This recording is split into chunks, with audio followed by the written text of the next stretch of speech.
បាទទូរទស្សនិកជនយើងខ្ញុំសូមបញ្ញត្តិបន្តជម្រាបជូនព័ត៌មានសំខាន់បន្តទៅទៀតហើយខ្ញុំបាទមុននឹងចូលរឿងលំអិតបន្តនេះខ្ញុំបាទសូមជូនដំណឹង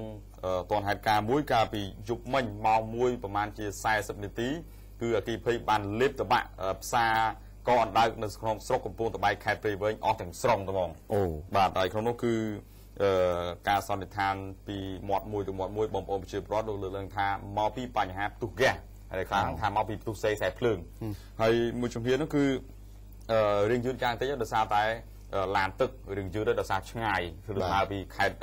ព្រៃវែងមកទីរួមខេត្តព្រៃវែងនិងទីរួមខេត្តស្វាយរៀងរបស់ស្នងការដ្ឋាននគរបាលខេត្តទាំងពីរលោកបានមកជួយពលរដ្ឋទាន់ពេលដើម្បីកុំឲ្យវាឆ្លងរាលដាលទៅដល់ផ្ទះបងប្អូនប្រជាពលរដ្ឋនៅប្រទេសទៀតនៅកន្លែងផ្សារហ្នឹងបាទហើយវាសិននៅលំអិតយ៉ាងណាគឺខ្ញុំនឹងជម្រាបជូននៅពេលថ្ងៃបន្តទៀតបាទទូរទស្សនិកជននីតិគោរពអានព័ត៌មានជាបន្តពាក់ព័ន្ធទៅនឹងការលែងសត្វដំរីដែលមានឈ្មោះសម្បូរដែលយើងតែងតែឃើញនៅវត្តភ្នំដឹកភ្ញៀវទេសចរអីផ្សេងៗហ្នឹងគឺថាម្ចាស់បានសម្រេចចិត្តលែងឲ្យទៅរស់នៅក្នុងព្រៃធម្មជាតិជាមួយនឹងសត្វដំរីផ្សេងទៀតបាទយោងតាមការបញ្ជាក់ការពីម្សិលមិញគេធ្វើក្រុងពេលីគឺថាសម្បូរជាដំរីដែលមានអាយុប្រហែលជា54ឆ្នាំមកហើយការរៀបចំនេះគឺថាសម្រាប់ចិត្តដោយលោកស៊ីនសនដែលជាម្ចាស់សត្វដំរីហ្នឹងគឺថាសម្រាប់ចិត្តលែងនោះដោយសារតែសម្បូរនេះគឺជាប្អូនបង្កើតនឹងក្រុមគ្រួសារចង់និយាយថាសត្វដំរីឈ្មោះសម្បូរនឹងប្រៀបដូចជាប្អូនបង្កើតរបស់គាត់អញ្ចឹងនឹងក្រុមគ្រួសារដែលរស់នៅជាមួយគ្នាយ៉ាងជិតស្និទ្ធអស់រយៈពេលជាង40ឆ្នាំមកហើយចុងបន្តិចណាហើយលោកបានម្ចាស់ដំរីបានបញ្ជាក់ថាសម្បូរបានជួយរកលុយទិញចំណីអាហារនិងបង់ថ្លៃសិក្សារបស់កូនរបស់គាត់ណាដូច្នេះពេលនេះត្រូវតែសងគុណសម្បូរវិញដើម្បីឲ្យគេហៅថាបានតាន់ពេលតាន់វេលាឲ្យសម្បូរនឹងទៅរស់នៅជាមួយសត្វដំរីផ្សេងទៀតនៅក្នុងព្រៃនិងទទួលបានការព្យាបាលថែទាំសុខភាពពីគេហៅថាអង្គការដែលធ្វើកិច្ចការងារពាក់ព័ន្ធសត្វព្រៃនិងគេហៅថាអង្គភាពជំនាញពាក់ព័ន្ធនៅក្នុងពិធីក្រុងពេលីដើម្បីជូនដំណើរសម្បូរទៅព្រៃធម្មជាតិនេះលោកកៅអូម៉ាលីសបាទប្រធានយុវដ្ឋានសត្វព្រៃនិងជីវៈចម្រុះនៃរដ្ឋបាលព្រៃឈើលោកបានដឹងថានៅតំបន់អភិរក្សកៅសីមាដែលសម្បូរនឹងត្រូវទៅនោះអញ្ចឹងសម្បូរនឹងត្រូវទៅកៅសីមាគឺមានក្រុមការពារត្រឹមត្រូវអត់បញ្ហាទេរួមជាមួយនឹងគ្រូពេទ្យជំនាញចាំព្យាបាលពីព្រោះបច្ចុប្បន្នសម្បូរក៏មានជំងឺផងដែរសម្បូរនេះមានជំងឺទៀតអាយុ54ជាងហើយណាបាទហើយសម្បូរនឹងចេញដំណើរទៅកាន់ព្រៃធម្មជាតិនៅថ្ងៃទី29ខែវិច្ឆិកាចុងសប្តាហ៍ហ្នឹងក្រោមគម្រោងបរិស្ថានដូចផ្ដើមជីវភាពសត្វដំរីដែលស្ថិតនៅក្នុងតំបន់ព្រៃការពារកៅសីមាក្នុងខេត្តមណ្ឌលគិរីភាគខាងកើតនៃប្រទេសកម្ពុជាយើងទៅមណ្ឌលគិរីហ្នឹងហើយតាមការធ្វើ DNA នៅទូទាំងប្រទេសកម្ពុជាមានសត្វដំរីព្រៃទាំងអស់ប្រហែលជាង500ក្បាលហើយការចិញ្ចឹមនៅក្នុងស្រុកដែលមនុស្សយើងចិញ្ចឹមនឹងមានមួយចំនួនច្រើនដែលពិសេសនៅក្នុងខេត្តមណ្ឌលគិរីគឺបងប្អូនយើងចិញ្ចឹមដំរីច្រើនដែរហើយសម្បូរគឺជាសត្វដំរីដ៏ល្បីល្បាញដែលទាក់ទាញភ្ញៀវទេសចរជាតិនិងអន្តរជាតិជាច្រើនឆ្នាំមកហើយក្នុងរាជធានីភ្នំពេញពីព្រោះសម្បូរធ្លាប់បានដឹកអ្នកដំណើរទស្សនាកម្សាន្តជុំវិញរមណីយដ្ឋានវត្តភ្នំអញ្ចឹងយើងលែងបានឃើញសម្បូរនៅវត្តភ្នំទៀតហើយយើងលែងបានឃើញសម្បូរតាមដងផ្លូវក្នុងរាជធានីភ្នំពេញទៀតហើយបើចង់ឃើញមានទៅកាន់ខេត្តមណ្ឌលគិរីគឺតំបន់ព្រៃអភិរក្សកៅសីមាបាទអញ្ចឹងបានន័យថានៅក្នុងរាជធានីភ្នំពេញមានតែក្របីមួយក្បាលទេដំរីយ៉ាងនិយាយសម្បូរដំរីមួយក្បាលហ្នឹងហើយដំរីមួយក្បាលហ្នឹងល្បីល្បាញជាងគេអាយុ54ឆ្នាំមកហើយចឹងអរគុណទៅទីនោះគឺថាសម្បូរអាចព្យាបាលសុខភាពដែលកំពុងតែឈឺហើយនឹងមានសត្វដំរីជាច្រើនទៀតរួមទាំងមានក្រុមអ្នកការពារជំនាញនៅទីនេះមិនឲ្យបាត់បង់ទេបាទអរគុណសូមអនុញ្ញាតបញ្ចប់ឲ្យជូនព្រះទៅលោកបុត្រាបន្តបាទខ្ញុំបាទមានរឿងចុងក្រោយខ្ញុំបាទនៅក្នុងខេត្តសៀមរាបនិយាយពីសពរសធរគឺស្ថានភាពវិកតូរីយ៉ាខេត្តសៀមរាបលោកនឹងរៀបចំនីតិសមសមួយដើម្បីរៃអង្គាសជាថវិកាយកទៅផ្គត់ផ្គង់មន្ទីរពេទ្យកុមារអង្គរដែលលោកអ្នកស្គាល់ហើយគឺជាប់នឹងមន្ទីរពេទ្យគុណធបុប្ផាដែរបាទជាមួយនឹងគ្នាទេបាទលោកច័ន្ទសុភាអ្នកគ្រប់គ្រងទូទៅសន្តាគារវិកតូរីយ៉ាខេត្តសៀមរាបលោកបានថ្លែងថាដើម្បីជួយដល់កុមារ សន្តាគារ Victoria នឹងរៀបចំសមោលស1នៅថ្ងៃទី13ខែធ្នូខាងមុខនេះគឺដើម្បីរៃអង្គាសជាថាវិការយកទៅជួយដល់មន្ទីរពេទ្យកុមារអង្គរខេត្តសៀមរាបដើម្បីផ្គត់ផ្គង់លើសេវាព្យាបាលកុមារគណៈដែលបច្ចុប្បន្នគេសង្កេតឃើញថាមានកុមារកើតជំងឺមកពីតាមបណ្ដាខេត្តផ្សេងៗជាច្រើនបានសម្រុកមកកាន់ខេត្តសៀមរាបជាពិសេសនោះគឺសម្រាប់ព្យាបាលនៅក្នុងមន្ទីរពេទ្យមួយនេះហើយកុមារទាំងនោះគឺភាគច្រើនជាកូនប្រជាពលរដ្ឋក្រីក្រនៅតំបន់ជនបទទេហើយលោកបានបញ្ជាក់ថាដោយសារតែមន្ទីរពេទ្យខាងលើនេះព្យាបាលជំងឺជូនកុមារដែលឥតគិតថ្លៃបានធ្វើឲ្យមន្ទីរពេទ្យជួបការខ្វះខាតនៅថវិកាមួយចំនួនសម្រាប់ផ្គត់ផ្គង់លើសេវាព្យាបាលហើយក៏បានអំពាវនាវទៅដល់សប្បុរសជនទីជិតទីឆ្ងាយទាំងភ្ញៀវជាតិនិងអន្តរជាតិដែរហើយលោកក៏បានបន្ថែមថាក្តីរំពឹងចុងក្រោយនេះគឺមានតែសប្បុរសជនជាតិនិងអន្តរជាតិទេដែលជាច្រើនចូលរួមនៅក្នុងរាត្រីសមោសនោះលោកសង្ឃឹមជំនុំមថាឧបត្ថម្ភថវិកាផ្ទាល់ខ្លួនបានបន្តិចសម្រាប់ជួយទៅដល់កុមារកំព្រាក៏ដូចជាអ្នកដែលទីទាល់ក្រីក្រនៅតាមជនបទមកកាន់កន្លែងសម្រាប់ព្យាបាលនៅក្នុងមន្ទីរពេទ្យមួយនេះហើយអ្នកដែលចង់ចូលរួមគឺអាចទំនាក់ទំនងបាននៅសន្តាគារ Victoria ស្រាប់តែមកដើម្បីជួយជាថវិកាដល់មន្ទីរពេទ្យខាងលើបាទបញ្ចប់ពីរឿងសុខុមាលភាពបងប្អូនប្រជាពលរដ្ឋតាមរយៈការរៀបចំពិធីសមោលសរបស់សប្បុរសជនយើងចូលដល់រឿងមួយទៀតពាក់ព័ន្ធនឹងការបណ្ដុះបណ្ដាលបំពន់មន្ត្រីនគរបាលចំនួនថ្មីបាទនៅខេត្តកំពង់ចាមគឺនៅសាលានគរបាលជាតិភូមិភាគ2ណារបានបើកវគ្គបណ្ដុះបណ្ដាលសិក្ខាកាមដែលជាមន្ត្រីនគរបាលប្រមាណជា172រូបដែលក្នុងនោះមានស្ត្រី21រូបហើយសិក្សារយៈពេល2ខែហើយមកពីបណ្ដាស្នងការដ្ឋាននគរបាលខេត្តនិងអង្គភាពមួយចំនួនដែលខ្ញុំជំរាបជូននៅពេលក្រោយក៏ប៉ុន្តែនៅក្នុងពេលនោះអាដាមសេងផលីនាយឧត្តមសេនីយ៍ឯកដែលជាប្រធានសាលារាជបណ្ឌិតសភានគរបាលកម្ពុជានៅទីតាំងដីឥដ្ឋហ្នឹងលោកបានថ្លែងទៅកាន់សិក្ខាកាមទាំងអស់ឲ្យដឹងថាចាប់ពីពីនេះតទៅគឺគ្មានបពពួកគ្មានខ្សែស្រឡាយដែលត្រូវចូលបម្រើការងារនៅក្នុងជួរកងកម្លាំងនគរបាលតរទីទេហើយការអាងខ្សែអាងខ្នងដើម្បីរៀបចំដាក់ទៅកន្លែងនេះកន្លែងនោះក៏មិនអនុញ្ញាតឲ្យមានបន្តទៀតដែរគឺជាសម័យដែលយើងត្រូវកែតម្រង់កងកម្លាំងនគរបាលដើម្បីផ្ដល់នៅសេវាសាធារណៈជាពិសេសការពារ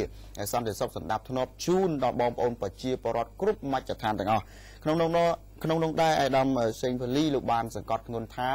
កងកម្លាំងដែលនឹងคลายខ្លួនទៅជានគរបាលពេញសិទ្ធនៅពេលខាងមុខនឹងបន្ទាប់ពីវគ្គនេះបញ្ចប់ត្រូវតែខិតខំប្រឹងប្រែងសិក្សារៀនសូត្រឲ្យបានត្រឹមត្រូវជាទីបំផុតហើយត្រូវមានវត្តមាននៅក្នុងពេលហ្វឹកហាត់មិនមែនមានន័យថាមានតែឈ្មោះមកពេលបើកវគ្គបណ្ដុះបណ្ដាលហើយពេលដែលអនុវត្តទាំងទ្រឹស្ដីទាំងការអនុវត្តជាក់ស្ដែងបាញ់កំភ្លើងយុទ្ធសាស្ត្រផ្សេងៗអត់មានឈ្មោះហើយចាំមកទទួលសញ្ញាបត្រដែរខ្លាចជាមន្ត្រីនគរបាលពេញសិទ្ធិដែរនោះគឺជារឿងដែលមិនត្រឹមត្រូវជាដាច់ខាតហើយមិនត្រូវឲ្យមានបាទហើយសិក្ខាកាមដែលទៅសិក្សានៅទីនោះមានមកពីនាយកដ្ឋាននគរបាលការពារនាយកដ្ឋាននគរបាលខេត្តកំពង់ចាមស្នងការដ្ឋាននគរបាលខេត្តព្រៃវែងស្នងការដ្ឋាននគរបាលខេត្តស្វាយរៀង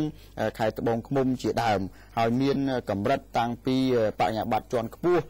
បញ្ញាបត្ររងទុតិយភូមិនិងថ្នាក់ទី12ដែលមិនចប់ជាដើមហ្នឹងបាទនេះគឺជាការបើកបណ្ដុះបណ្ដាលតាមរយៈការប្រឡងប្រជែងការពីលើកមុនហ្នឹងដែលយើងនាំគ្នានិយាយថាអូចិត្តដល់ពេលប្រកាសលទ្ធផលហើយតាមស្នងការនីមួយៗណាឥឡូវគេចាប់ផ្ដើមចូលវគ្គជាបន្តទៅបានសំខាន់ត្រូវមានវត្តមានជាប្រចាំនៅពេលដែលយើងសិក្សារៀនសូត្រដើម្បីយើងមានជំនាញពិតប្រាកដក្នុងនាមជាកងកម្លាំងនគរបាលបាទអូយកាលណាយើងអត់មានជំនាញស្រាប់តែចោលបាញ់យើងមិនដឹងបាញ់តាមណាតាមណីតែចេញបាទអសដងអីអសដងបាញ់លេងចេញទៅលាក់ឆោតអានឹងបើរត់តូចទៅមកបាទអរគុណលើជូនទៅលោកបត្រាមួយរឿងទៀតលោកបត្រាអស់ហើយអញ្ចឹងវិលមកភ្នំពេញវិញហើយមិញយើងនៅកំពង់ចាមឥឡូវយើងវិលមកភ្នំពេញវិញគឺពាក់ព័ន្ធទៅនឹងការរៀបចំរចនាសម្ព័ន្ធរបស់ក្រមការងារថ្នាក់ជាតិដើម្បីចុះទៅជួយខណ្ឌពោធិ៍សែនជ័យកាលពីម្សិលមិញមានការប្រកាសអំពីរចនាសម្ព័ន្ធនៅក្នុងការចុះជួយខណ្ឌពោធិ៍សែនជ័យដោយហៅថាក្រមការងារថ្នាក់ជាតិដែលក្នុងនោះមានអាដាមខុនហាំងជាប្រធានក្រមការងារថ្នាក់ជាតិចុះជួយខណ្ឌពោធិ៍សែនជ័យអាដាមម៉ៅអាយុទ្ធជាអនុប្រធានក្រុមការងារចុះជួយខណ្ឌពោធិ៍សែនជ័យនិងមានរចនាសម្ព័ន្ធដឹកនាំតាំងពីថ្នាក់ខណ្ឌរហូតដល់ថ្នាក់ភូមិបាទ នៅក្នុងឱកាសនោះគឺថាអាដាមខុនហាងគឺបានជំរុញឲ្យមន្ត្រីទាំងអស់ដែលមានឈ្មោះនៅក្នុងរចនាសម្ព័ន្ធត្រូវបង្កើនការយកចិត្តទុកដាក់ឲ្យបានខ្ពស់ជាទីបំផុតដើម្បីបំពេញតម្រូវការរបស់បងប្អូនប្រជាពលរដ្ឋនៅក្នុងមូលដ្ឋានដោយមិនប្រកាន់និន្នាការនយោបាយធ្វើយ៉ាងម៉េចឲ្យបានដឹងច្បាស់ថាតើការលំបាករបស់បងប្អូនប្រជាពលរដ្ឋនឹងជាអ្វីខ្លះហើយយើងត្រូវរាយការណ៍ឬក៏យើងត្រូវដោះស្រាយនៅនឹងមូលដ្ឋានខ្លួនឯងទៅតាមលទ្ធភាពលោកហែមនរិទ្ធដែលជាអភិបាលខណ្ឌពោធិ៍សែនជ័យលោកបានថ្លែងថាបើទោះបីជាណាខណ្ឌពោធិ៍សែនជ័យបច្ចុប្បន្នមន្ត្រីខិតខំប្រឹងប្រែងនៅក្នុងការដោះស្រាយជូនបងប្អូនប្រជាពលរដ្ឋនៅទាំងខ្វះខាតទាំងជួបការលំបាកផ្សេងៗនៅធម្មជាតិនិងជួបគ្រោះកាចផ្សេងៗដទៃទៀតនឹងយ៉ាងណាក៏ដោយប៉ុន្តែការបង្កើតរចនាសម្ព័ន្ធថ្នាក់ជាតិមកចុះជួយនេះគឺវាធ្វើឲ្យប្រសិទ្ធភាពនៃការជួយជ្រោមជ្រែងបងប្អូនប្រជាពលរដ្ឋគ្រប់និន្នាការនៅក្នុងខណ្ឌទាំងមូលកាន់តែមានប្រសិទ្ធភាពខ្ពស់ហើយនឹងទទួលបានការគ្រប់គ្រងពីបងប្អូនប្រជាពលរដ្ឋដែលធ្វើឲ្យបងប្អូនប្រជាពលរដ្ឋនឹងកាន់តែមានកម្លាំងចិត្តនិងមានកម្រិតជីវភាពខ្ពស់ឡើងជាបណ្ដាហើយជាពិសេសគឺការធ្វើឲ្យប្រសើរឡើងនៃសុខសន្តិភាពនិងសុវត្ថិភាពនៅក្នុងមូលដ្ឋានទាំងស្រុងតែម្ដងបាទអរគុណទូរទស្សនិកជនជាទីគោរពរាប់អានយើងខ្ញុំសូមអនុញ្ញាតសម្រាប់បន្តិចសិនវគ្គក្រោយភ្ជាប់ទូរស័ព្ទទៅភ្នាក់ងាររាយការណ៍នៅតាមបណ្ដាខេត្តមួយចំនួនទៀតបាទបាទ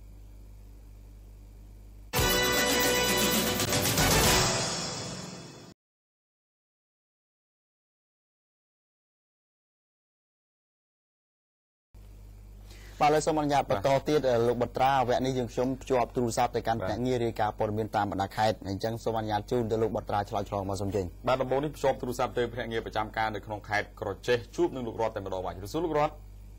បាទជំរាបសួរលោកសុខៈនិងលោកបត្រាបាទជំរាបសួរបាទលោករតដោយខានប្រោះផ្ដងគ្នាយូរសុខទុក្ខយ៉ាងណាដែរលោកបាទខ្ញុំមានការសុខទុក្ខធម្មតាទេចូលជំទាស់លោកវិញទាំងពីរបាទមិនបាច់ដូចចោលទេអរគុណដល់ឡែកអាកាសធាតុនៅខេត្តក្រចេះព្រឹកនេះយ៉ាងណាដែរទៅលោកអាកាសធាតុនៅខេត្តក្រចេះព្រឹកនេះផ្សេងមាន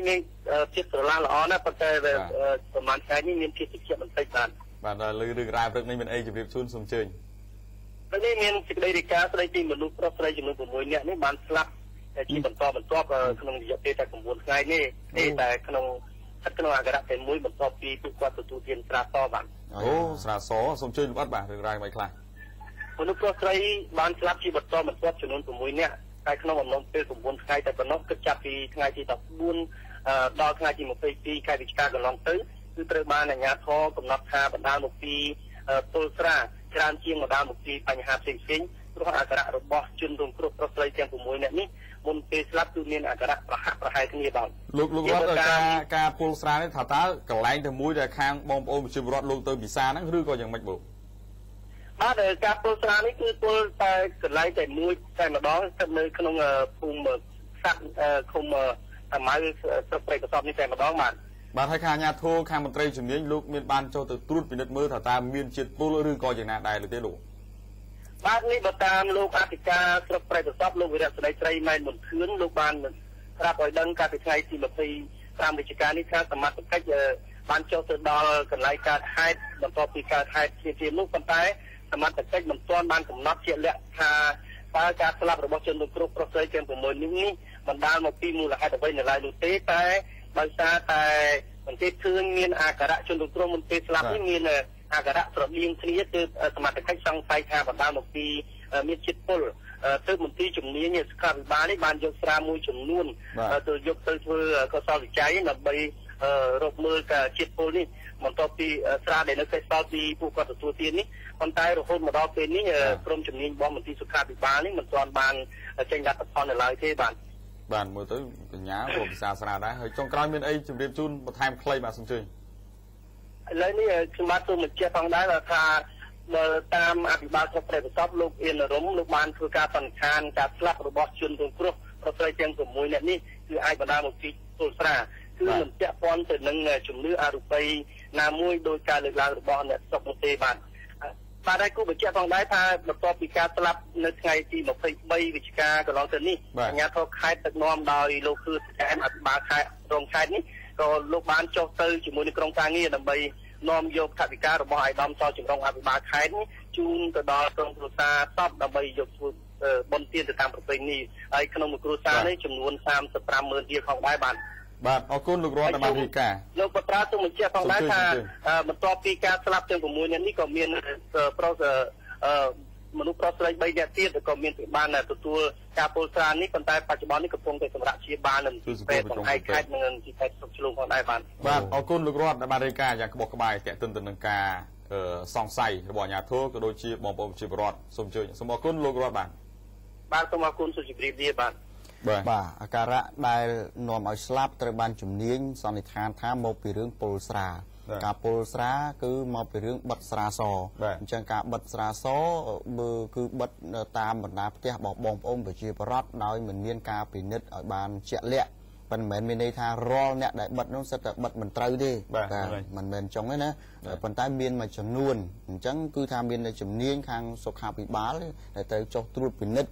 នៅតាមផ្ទះបងប្អូនប្រជាពលរដ្ឋក្នុងការពិនិត្យឲ្យឃើញអំពីជំនាញបច្ចេកទេសក្នុងប្រតិបត្តិការបិទស្រាហ្នឹងប៉ុន្តែមិនមែនមានន័យថាទៅដាក់កំហិតបញ្ឈប់ឬក៏ទៅដាក់ខែដាក់ថ្ងៃទេយើងចង់និយាយចឹងណាបាទគុណលោកសូមអនុញ្ញាតជួបលោកប៊ុនថនវិញម្ដងនៅប៉ោយប៉ែតខេត្តបន្ទាយមានជ័យលោកប៊ុនថនជំរាបសួរបាទជំរាបសួរលោកប៊ុនថនលោកជំរាបសួរលោកប៊ុនថនតើព្រឹកនឹងមានអ្វីរាយការណ៍មកពីប៉ោយប៉ែតព្រឹកនេះសូមបានមានសេចក្តីរាយការណ៍មួយដែរពាក់ព័ន្ធទៅនឹងសកម្មភាពចោលប្លន់ម៉ូតូនិងបោះផ្ទះលួចទ្រព្យសម្បត្តិជាប្រវត្តិក្រុងប៉ោយប៉ែតហ្នឹងគង់តែកើតមានជាថ្មីដែលធ្វើឲ្យជាប្រវត្តិពួយបារម្ភបាទក្នុងរូបភាពហ្នឹងថាតើនគរបាលលោកចាប់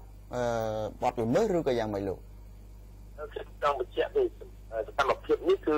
នេះជាជនរងគ្រោះម៉ូតូដុបម្នាក់ដែលបានរួចផុត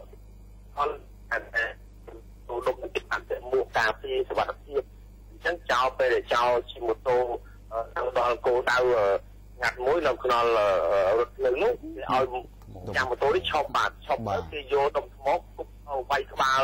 ម្ចាស់ម៉ូតូនេះតែដោយសារតែម៉ូតូនេះម្ចាស់ម៉ូតូនេះមានការមួកសុវត្ថិភាពបានរួចផុតពីគ្រោះថ្នាក់ដោយស្រែកឲ្យជាប្រជាជាតិខាងជួយលោកបាទហើយខ្ញុំសូមបញ្ជាក់ពីពាក់ព័ន្ធនឹងសកម្មភាពនៅក្រុងប៉ោយប៉ែតនាបច្ចុប្បន្ននេះ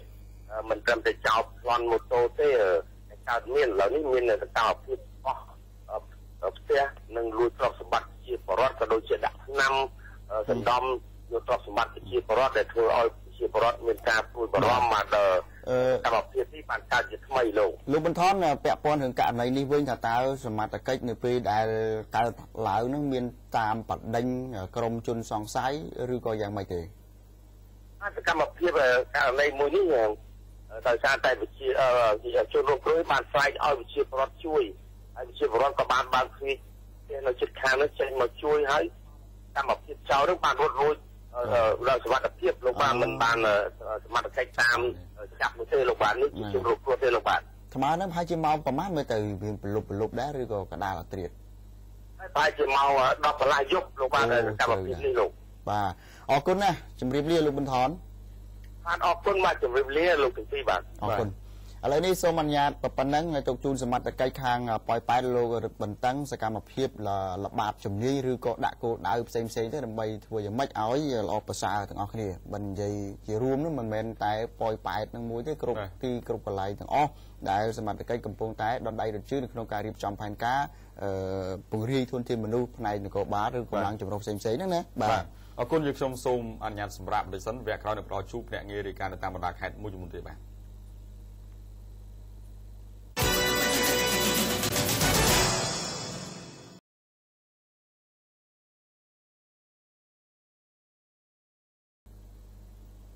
បាទលោកនាងជាទីមេត្រីវគ្គនេះគឺជាវគ្គចុងក្រោយយើងខ្ញុំនឹងភ្ជាប់ទូរស័ព្ទទៅភ្នាក់ងាររាយការណ៍នៅតាមបណ្ដាខេត្តមួយចំនួនទៀតហើយដំបូងភ្ជាប់ទូរស័ព្ទទៅភ្នាក់ងារប្រចាំការនៅក្នុងខេត្តព្រះសីហនុសូមបកគោជូនលោកស្កាបាទសូមជឿអរគុណលោកបត្រានៅព្រះសីហនុគឺលោកកឹមហៃដែលប្រចាំការទីនោះសូមជំរាបសួរលោកកឹមហៃបាទជំរាបសួរលោកបត្រាបាទសូមជំរាបសួរផងដែរលោកបត្រាបាទលោកកឹមហៃតើមានអ្វីរាយការណ៍ពីព្រះសីហនុព្រឹកនេះបាទសម្រាប់ព្រឹកនេះគឺវត្តធម៌ខាងពីគឺជាកលឹះមិនអាចបានបាទសូមជឿបាទដើម្បីវិជាការរងយុទ្ធពលពុកទី3ទៅដល់ស្ដីតោសុខកំទួនៅអបិជាតាទៀតទាំង3ទាំង3ឃុំដែលជាប់រំប្រទល់គ្នាត្រូវបង្កើតកិច្ចសហការបានល្អដើម្បីបានលើសុខសន្តិភាពនិងសុខសាន្តជូនប្រជាពលរដ្ឋក្នុងភូមិនិងក្នុងមូលដ្ឋានរបស់ខ្លួនបាទ បទឡែងទឹកការប្រជាពលរដ្ឋនិងប្រជាការដែលសំដៅជាការពីភូមិមកពីឃុំចំនួន3រួមមានភូមិអុកញ៉ាហេងភូមិអូស្ទើនិងភូមិមង្កតព្រំនេះទៅថ្ងៃទី24ខែវិច្ឆិកាឆ្នាំ2014កន្លងទៅនេះអាដាមឧត្តមសេនីយ៍តូសុខរំដួលបានជំរុញឲ្យនឹងស្នើយកចិត្តទុកដាក់បន្ថែមទៀតដោយសហការល្អជាមួយនឹងអាជ្ញាធរដែនដីកម្លាំងសមត្ថកិច្ចប្រដាប់អាវុធគ្រប់ប្រភេទដើម្បីទប់ស្កាត់នៅរាល់បទល្មើសផ្សេងៗដែលកើតមាននៅក្នុងភូមិឃុំរបស់ខ្លួនធានាឲ្យបាននៅគោលនយោបាយភូមិឃុំមានសុវត្ថិភាពបាទលោកឧត្តមសេនីយ៍តូបន្តថាការសហការគ្នាពីឃុំមួយទៅឃុំមួយវាជាកត្តាដែលមិនអាចខ្វះបានក្នុងការបង្ក្រាបនៅបទល្មើសផ្សេងៗព្រោះក្រុមជនល្មើសបានធ្វើសកម្មភាពហើយតែងតែរត់ពីខ្លួនពីកន្លែងមួយទៅកន្លែងមួយហើយនេះក្នុងនាមអាដាមសូមស្នើដល់ប្រជាពលរដ្ឋពិភពទាំងអស់ត្រូវបន្តវប្បធម៌សាមគ្គីនេះបន្តទៀតដើម្បីរួមគ្នាគិតរួមគ្នាធ្វើនិងរួមគ្នាទទួលខុសត្រូវបាទតំណាងលោកតំណាងប្រជាការពីភូមិទាំង3ឃុំបានឡើងสู่ការបញ្ញាចិត្តខិតខំឲ្យអស់ពីសមត្ថភាពដើម្បីចូលរួមចំណាយបានល្អនៅផែនការពីភូមិឃុំមានសុវត្ថិភាពមានចោរកម្មគឺការជួយដូរមនុស្សការប្រើប្រាស់គ្រឿងញៀនដើម្បីក្តីសុខជូនសង្គមនិងជីវរដ្ឋបាទសូមបញ្ជាក់ផងដែរថានៅក្នុងឱកាសនោះដែរអាដាមលោកឧត្តមសេនីយ៍តូសុខរំដួលបានផ្ដល់អំណោយជាសម្ភារបំពាក់និងវត្ថុទាក់ទងចំនួន99ជូនដល់ជាការភូមិ99អ្នកផងដែរបាទអរគុណលោកកឹមហៃបាទអរគុណបាទជំរាបលាលោកខ្ញុំសូមបកគោលភារៈទៅលោកបត្រាវិញម្ដងឆ្លើយឆ្លងជាមួយភ្នាក់ងារចុងក្រោយលោកកាំរីសូមអរគុណលោកសុខៈជំរាបសួរលោកកាំរីបាទជំរាបសួរលោកបត្រាលោកសុខៈបាទជំរាបសួរបាទព្រឹកនេះខេត្តបាត់ដំបងអាកាសធាតុយ៉ាងណាទៅលោកបាទលោកបត្រាបាទអាកាសធាតុនៅខេត្តបាត់ដំបងព្រឹកនេះមេឃខ្លាំងធម្មតាទេតែប៉ុន្តែអាកាសធាតុត្រជាក់ហ្នឹងក៏ត្រជាក់ការវិក្រឹតមិញនេះតិចដែរបាទនៅខាងភ្នំពេញក៏ត្រជាក់ណាស់ដែរបាទអរគុណរឿងរ៉ាវព្រឹកនេះមានអីជម្រាបជូនសូមអញ្ជើញ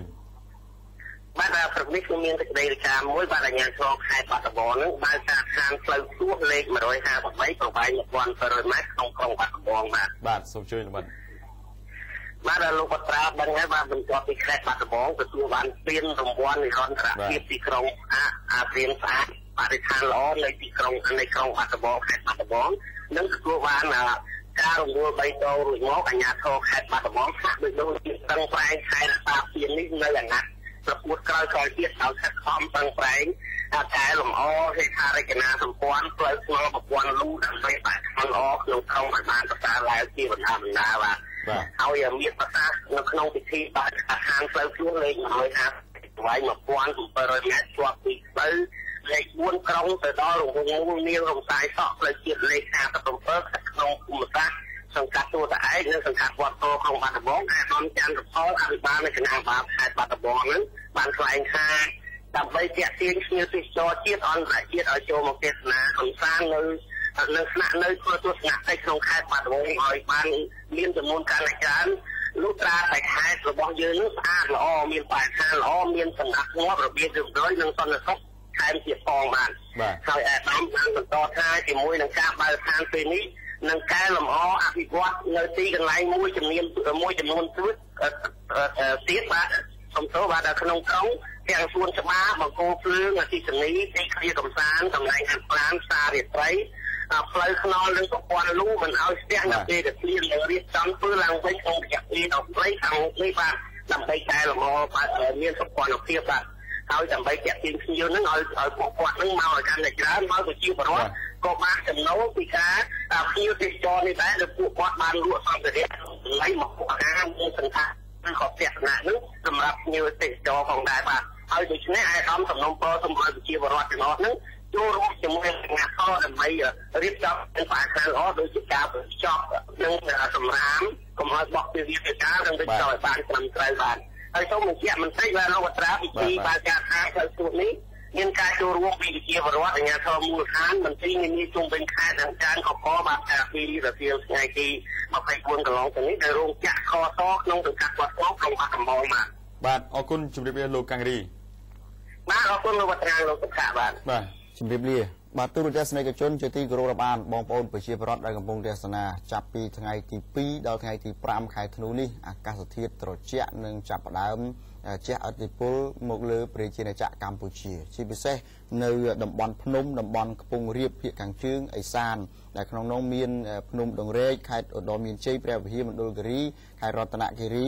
អាស័យតុល្យភាពដែលទាបបំផុតហ្នឹងគឺអាចពី13ទៅ16អង្សាសេហើយបន្ទាប់មកគឺ19ដល់22អង្សាសេគឺនៅភ្នំពេញពោធិ៍សាត់កំពង់ឆ្នាំងកំពង់ស្ពឺកណ្ដាលកាចេះកំពង់ចាមត្បូងឃ្មុំព្រៃវែងស្វាយរៀងនិងខេត្តតាកែវប៉ុណ្ណឹងមិនសូវជាបញ្ហាចោលទេ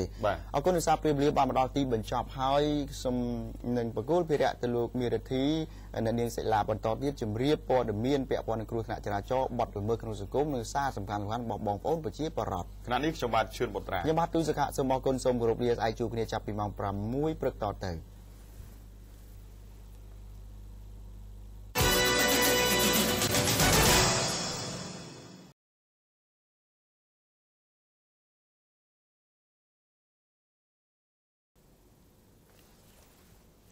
ជំរាបសួរទូរទស្សនិកជនជាទីគោរពនិងជាទីមេត្រីស្វាគមន៍មកកាន់កម្មវិធីហងមាសព័ត៌មានម៉ោងទី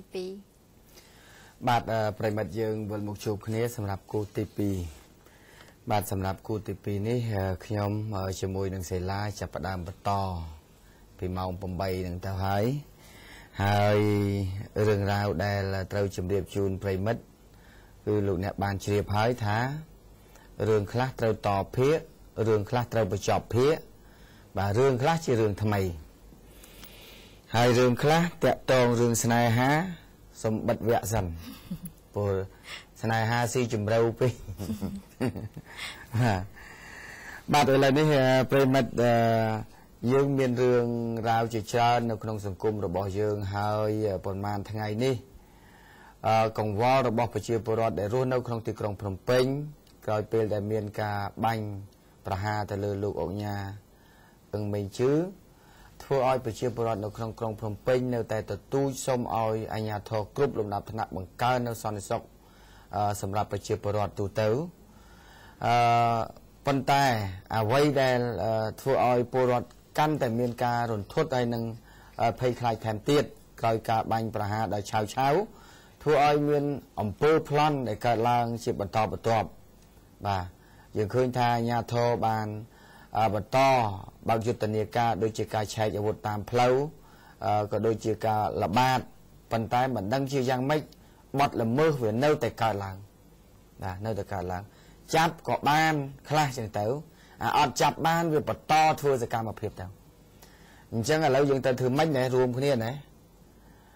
សង្គ្រាមយើងទៅបានបញ្ចប់ហើយបាទរបបខ្មែរក្រហមក៏បានបញ្ចប់ដែរកាត់ទោសមេដឹកនាំកម្ពុជា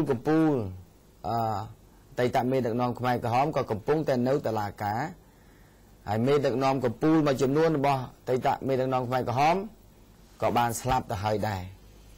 បាទអញ្ចឹងសង្គ្រាមធំនៅក្នុងប្រទេសបានបញ្ចប់ប៉ុន្តែរឿងអីដែលយើងរួមគ្នាកម្ចាត់បទល្មើសអសន្តិសុខនៅក្នុងសង្គមបានអញ្ចឹងគ្មានអីក្រៅពីប្រជាពលរដ្ឋរបស់យើងជួយចូលរួមហើយបើសិនជាមានអីសង្ស័យជួយផ្ដល់ព័ត៌មានឬក៏តាក់ទងតាមទូរស័ព្ទបន្ថែមមកខ្ញុំក៏បានខ្ញុំរាយការណ៍ទៅខាងសមត្ថកិច្ចឲ្យគាត់ចាប់ដើមប្រតិបត្តិការព្រោះនេះជាសន្តិសុខរួមរបស់យើងបាទហើយរឿងរ៉ាវនៅតែពាក្យពេចន៍លេចលឺតាក់ទងនឹងរូបភាពដែលប្រហាក់ប្រហែលនឹងឃាតករនៅតែមានពាក្យស្តៀងដូចនឹងហើយមិនមែនទេបាទនៅតែមិនទាន់ចប់ទេទូទាំងនៃជនបាទដូចជារូបម្សិលមិញអញ្ចឹងណាដែលបង្ហាញអញ្ចឹងបាទប៉ុន្តែគ្រាន់តែមានអ្នកជំនាញខ្លះគេសុំលើកឡើងអញ្ចេះគេថាសូមកុំឲ្យការសង្ស័យគ្រាន់តែរូបទំនងដូចឲ្យទៅចាប់គេវាអត់ត្រូវចាបាទហើយក៏កុំយកពាក្យថាគេអត់ទៅចាប់គ្រាន់តែថាយើងគ្រាន់តែថាដូចទៅចាប់ក៏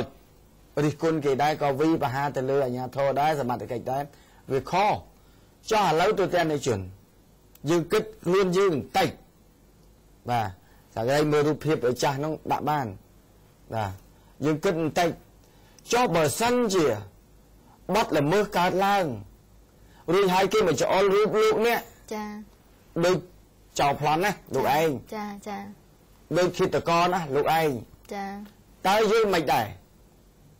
mua phía ra thật đôi giờ điếng ở kia từ chạp đạo cúc tên nhẹ trâu ai giúp thì thoaอย่างmạch cho nhẹ kết bị cha na chẳng đây nè nhầm khơi nhầm trong Facebook đặt mò rồi hay miên nhẹ quan trâu khiêm để khiêm lự lang pi rụp hiệp bà hạ lưng bà rồi hai miên nhẹ cái lang tại gì bà hạ lấy gì nó mọi thì chăm bằng tới lự thì gì chăng gì can chưa cái đi ai ấy nhưng ta ôi là men tên tấu ở lối tao chỉ còn là rụp đôi rót sờ điên đó hỏi khi tao chạp ấy cô kết á chẳng xong mà pray mất bao dương tuần tâm nâng ca vi bà ha từ lưỡi ký có dương theo kết đây ta biên để kê con ta khơi mục nẹt đôi trao kê từ chạp nẹt đã cúc ta nẹt miên vào đệ sa đây được tỷ vậy bài mới mình men trong sầm nào từ lưỡi khi ta coi cái đôi luôn này tại cùng oi chắp cho lắmสมัติcái thà su oi chắp cho lắm cùng oi lên cho lắm thì thà vậy còn tại lấy từ một hướng với ọt bứtสำหรับcon là rút đôi oi từ chắp mấy hay là trắng à rút phiếp trắng à ba hai lúc này tra mà sao minh ba việc bánh giá ở đâu vậy bánh giá vậy lúc này tra mà sao minh đây cái thà bà hạ sẽ điên ấy còn ban tu là sắp một nhom nè và tu sắp một nhom lâu thì nhom sẽ nằm đi đôi chỉ sôi tê một nhom và nó chỉ tít ca ấy ngay nó tao chỉ mùi mê đã kho ao nó ở một đôi hai chiếc tờ con nó tiếp cho nhom mày sôi mấy bộ nó còn một tu ta cho anh tôi xử kho ao với ảnh lắm tao ơi cái tu đó tao ơi cái cháu đó hai viên nó này ta cho nhom tự đăng này na đăng là trao đâu vì liệu họ áo đôi cái này na ai có miên này cái ta thế lúc thì bằng hai rụp mà sầm mấy nắng ấy vậy nên ta ai khiêm vậy ta thà nâng tới thà nâng không nhưng ta xôm tu xôm mà chia sai cho tu tên này chuyên ai thưa ca bà hai ban ti sắm mặt cái cầu kia mình ai tự chấp bà hai lần sẽ điên chẳng bạn đây bà chẳng thế ca bằng hai giúp hiệp ở cô này chồng phố pray mất bao nhiêu để nè lên Facebook nóng dùng cung Facebook để che chữ a là hay che chui ro ca pet bà sân khi tự co pet xôm chắp ở chòm bà mình pet xôm công oi trở lòng và vì ai giúp để thoa sầm rắp nè để mọt tròn và sẽ hai mới giúp hiệp tới về sẽ hai và chẳng vậy nhé thay mới thay tiết rút bằng năng thay mới thay tiết bà năng cho họ dạ cái đây bằng hai rút bằng năng cho bạn đi còn nhóm trong rừng lực làng vinh tẹt tôn nâng rương nên nâu tay ca song say từ lơ rụp hiệp nâu tại miên nâu không có bọn cung Facebook bàn tay oi nhóm thì dây ta oi nhóm ta dây ta nâng ơi nhóm ót ai thì dây cao tê mình ai thì dây song say ban tê và chẳng số mà chia sai từ tên chuyên cảnh lô ta bộ thòm na ta cần nhóm dây chót cái thọt to vì nâng tới bỏ nông Facebook bạn nhưng mà đăng phóng là bỏ mỗi sắp ta mơ Facebook chùm cái bỏ họ priệt bạn đấy là priệt chẳng mới miên nè đi con rừng thà nhóm dây nó thà ở chòm mong tâu khi tụi con nó ngày là ta ở con dây chòm mà mai con là sẽ riêng con là đôi nhưng và từ cho bậc cho lòng tới mình nè đèn dây chào kia nó mình miên tu luôn anh vàนี่ខ្ញុំ សូម លើកឡើងតដែលអញ្ចឹងតិចហើយអត់មានវិវត្តអីថ្មីទេតកតងនឹងការអង្កេតការស៊ើបដើម្បីតាមរកឃាតករអត់ទាន់ទេបាទលោកអ្នកអត់ទាន់មានតំណែងអីទេបាទហើយយុគមិញនេះមានអគិភ័យមួយទៀតចាបន្ទាប់ពីអគិភ័យផ្សាយចាស់បានឆេះកាលពីម្សិលមិញទាំងបលឹមអុលឆេះអស់ប្រមាណជា50ទៅ 60% បាទឥឡូវអាជីវករគាត់ទៀមទាចង់ធ្វើតូបខ្លួនឯងហើយខាងក្រុងទទួលតបូលប៉ុន្តែឥឡូវនេះមកខេត្តព្រៃវែងនេះ một chép xa con đang nè linh dục mình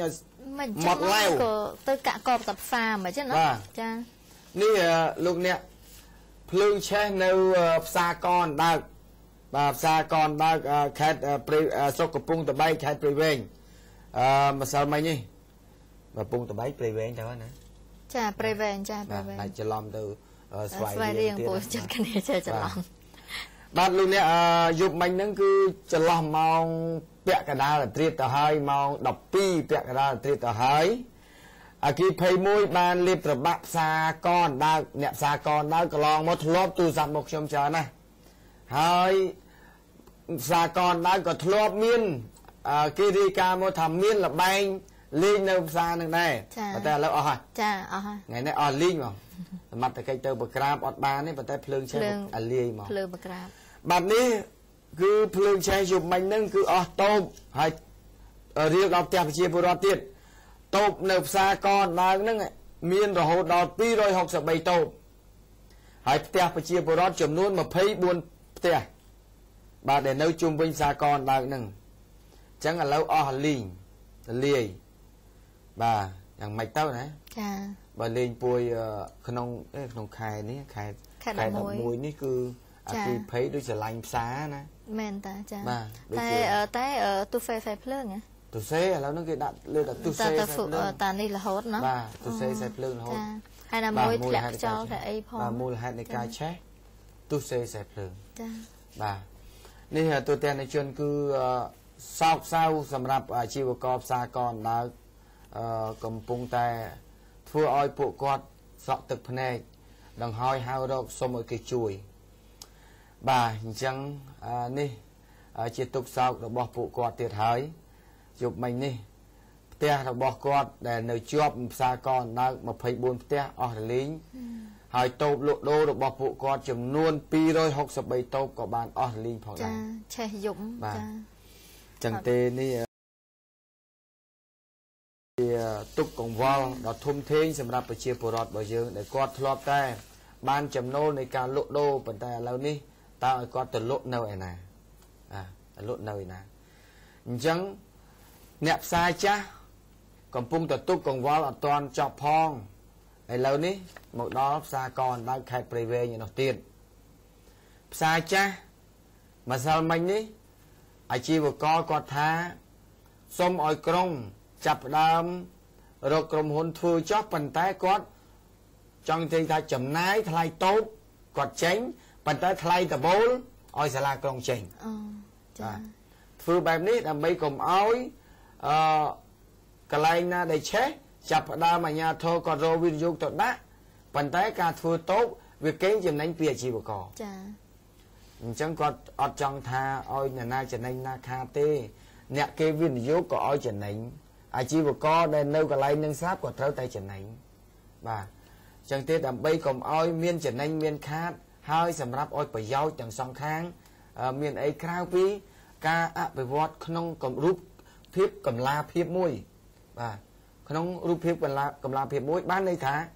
อ้อยไปเชียวรถก็ตัวหยกบ้านญาเธอก็ตัวหยกบ้านให้ปะได้ทานเนื้อขนมมูลทานนึงก็ตัวหยกบ้านกลมอ้อยสายจ้าชมูทับสายจ้ามือเต้าจ่าแมนชมูทับสายจ้าปันนี้แต่สายพิจิตรกุ้งเอาสายนึงไปทำไมเต้าปันนั่งเต้าปันท้ายกาไปวอดมุ้ยได้ดำเราเอาไปเชี่ยวปวดเจี๋ยชีวก็ตัวยกบานแต่สองข้างบานนี่ยัยรบโบกโจชีมุ้ยนึงสากรดาวเชี่ยวไม่มองเต้าผู้เชี่ยวอดพอดไปการถือทำไมเต้เชี่ยวแต่หายเชี่ยวอดพอดเต้จังสากรได้ก็เจอถือทำไมบาปสายจ้าก็เจอถือทำไมบ่าปัจจัยถือทำไมดำไปเอาเมียนสะพอนเพียบพร้อมเนี่ยตัวติ้งก็โจตัวติ้งสบายหนึ่งการติ้งโดยซาแต่ปะในทานซาละอบ่าให้เนี่ยโต๊ะกอดหลุดโดก็กอดสบายเจ็ดเฉียมมวยนึงโต๊ะหรือบอกกอดสะอาดบ่าให้สลากรงก็กอดสบายเจ็ดเฉียมมวยนึงปะในทานกรงละอบ่าอันจังสบายต่างออกนี้cho bà dân chỉ khơi quạt che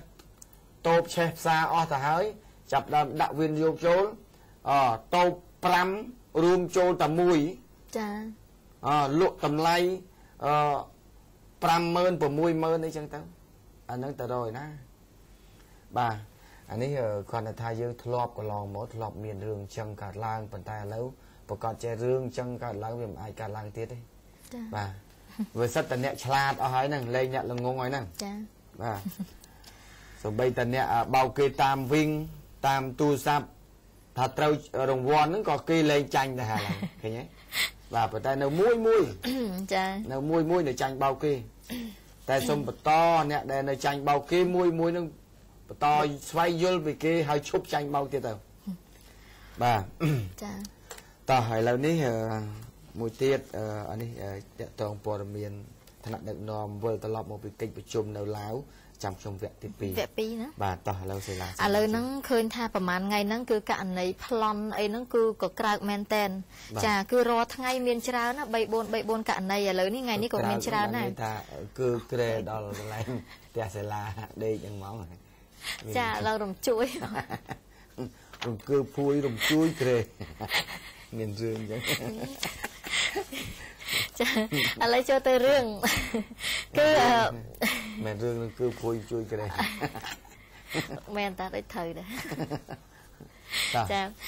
rương này cứ ăn rẻ pôn thằng này kia khai cần đá trên bị thưa cá mà tô off phẳng chả cháu chung plon cho mà tô bà đó mà nè chị ăn rẻ pôn chả bon thằng này kia chả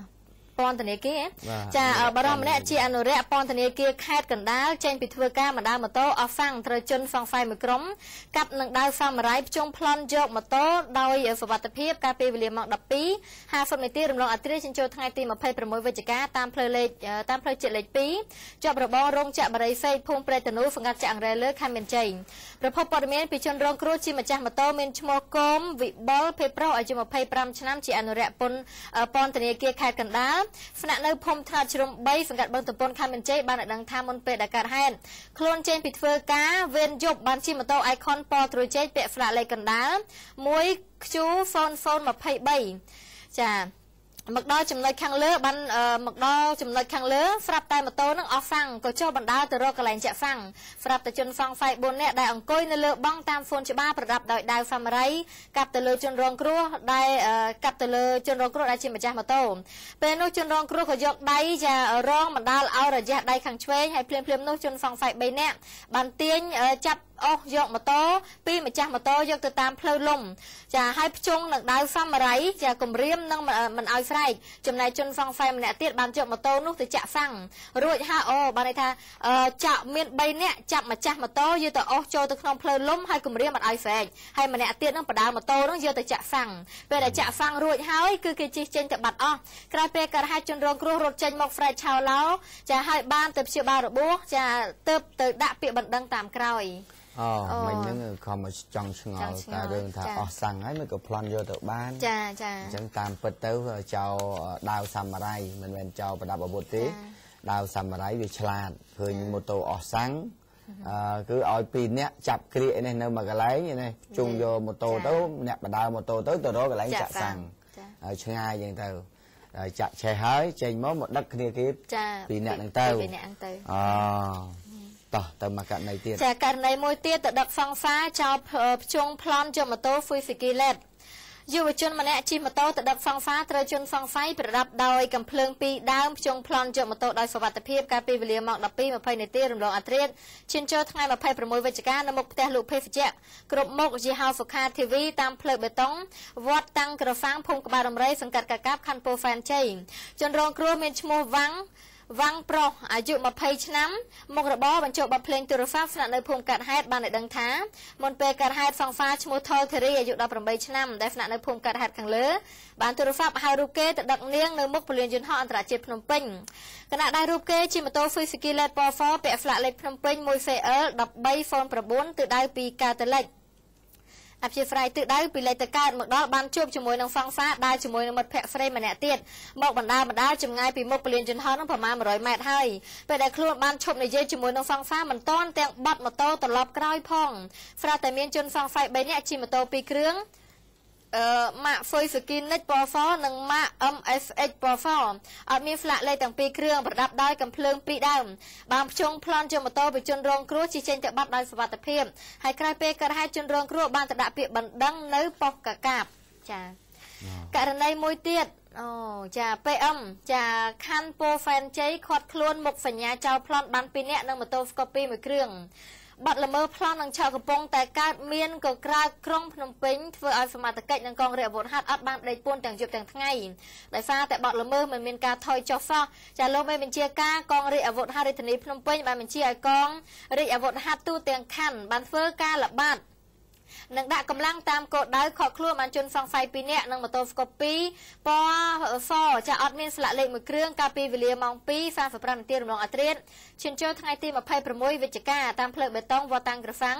ក្នុងមន្ទីរសម្រាប់ព្យាបាលឈានថៃស្ថិតនៅក្នុងភូមិក្បាលដំរីសង្កាត់កាកាមPM ខាន់ពូហ្វេនជ័យបានដឹងថាដោយមានការបញ្ជាពីលោកមេបញ្ជាការកងរាជអាវុធហត្ថរាជធានីភ្នំពេញឲ្យពង្រាយកម្លាំងតាមគោលដៅក្នុងខណ្ឌបានប្រទះឃើញជនសង្ស័យ3នាក់ជិះម៉ូតូស្កូពីពណ៌សហ្វ្រី015អត់មានស្លាកលេខ1គ្រឿង PM ហៅសួរនាំជនសង្ស័យមិនព្រមឈប់ចាទើបធ្វើការដេញតាមព័ទ្ធចាប់ក៏ត្រូវជនសង្ស័យជិះម៉ូតូតាមផ្លូវបេតុងវត្តតាំងក្រហ្វាំង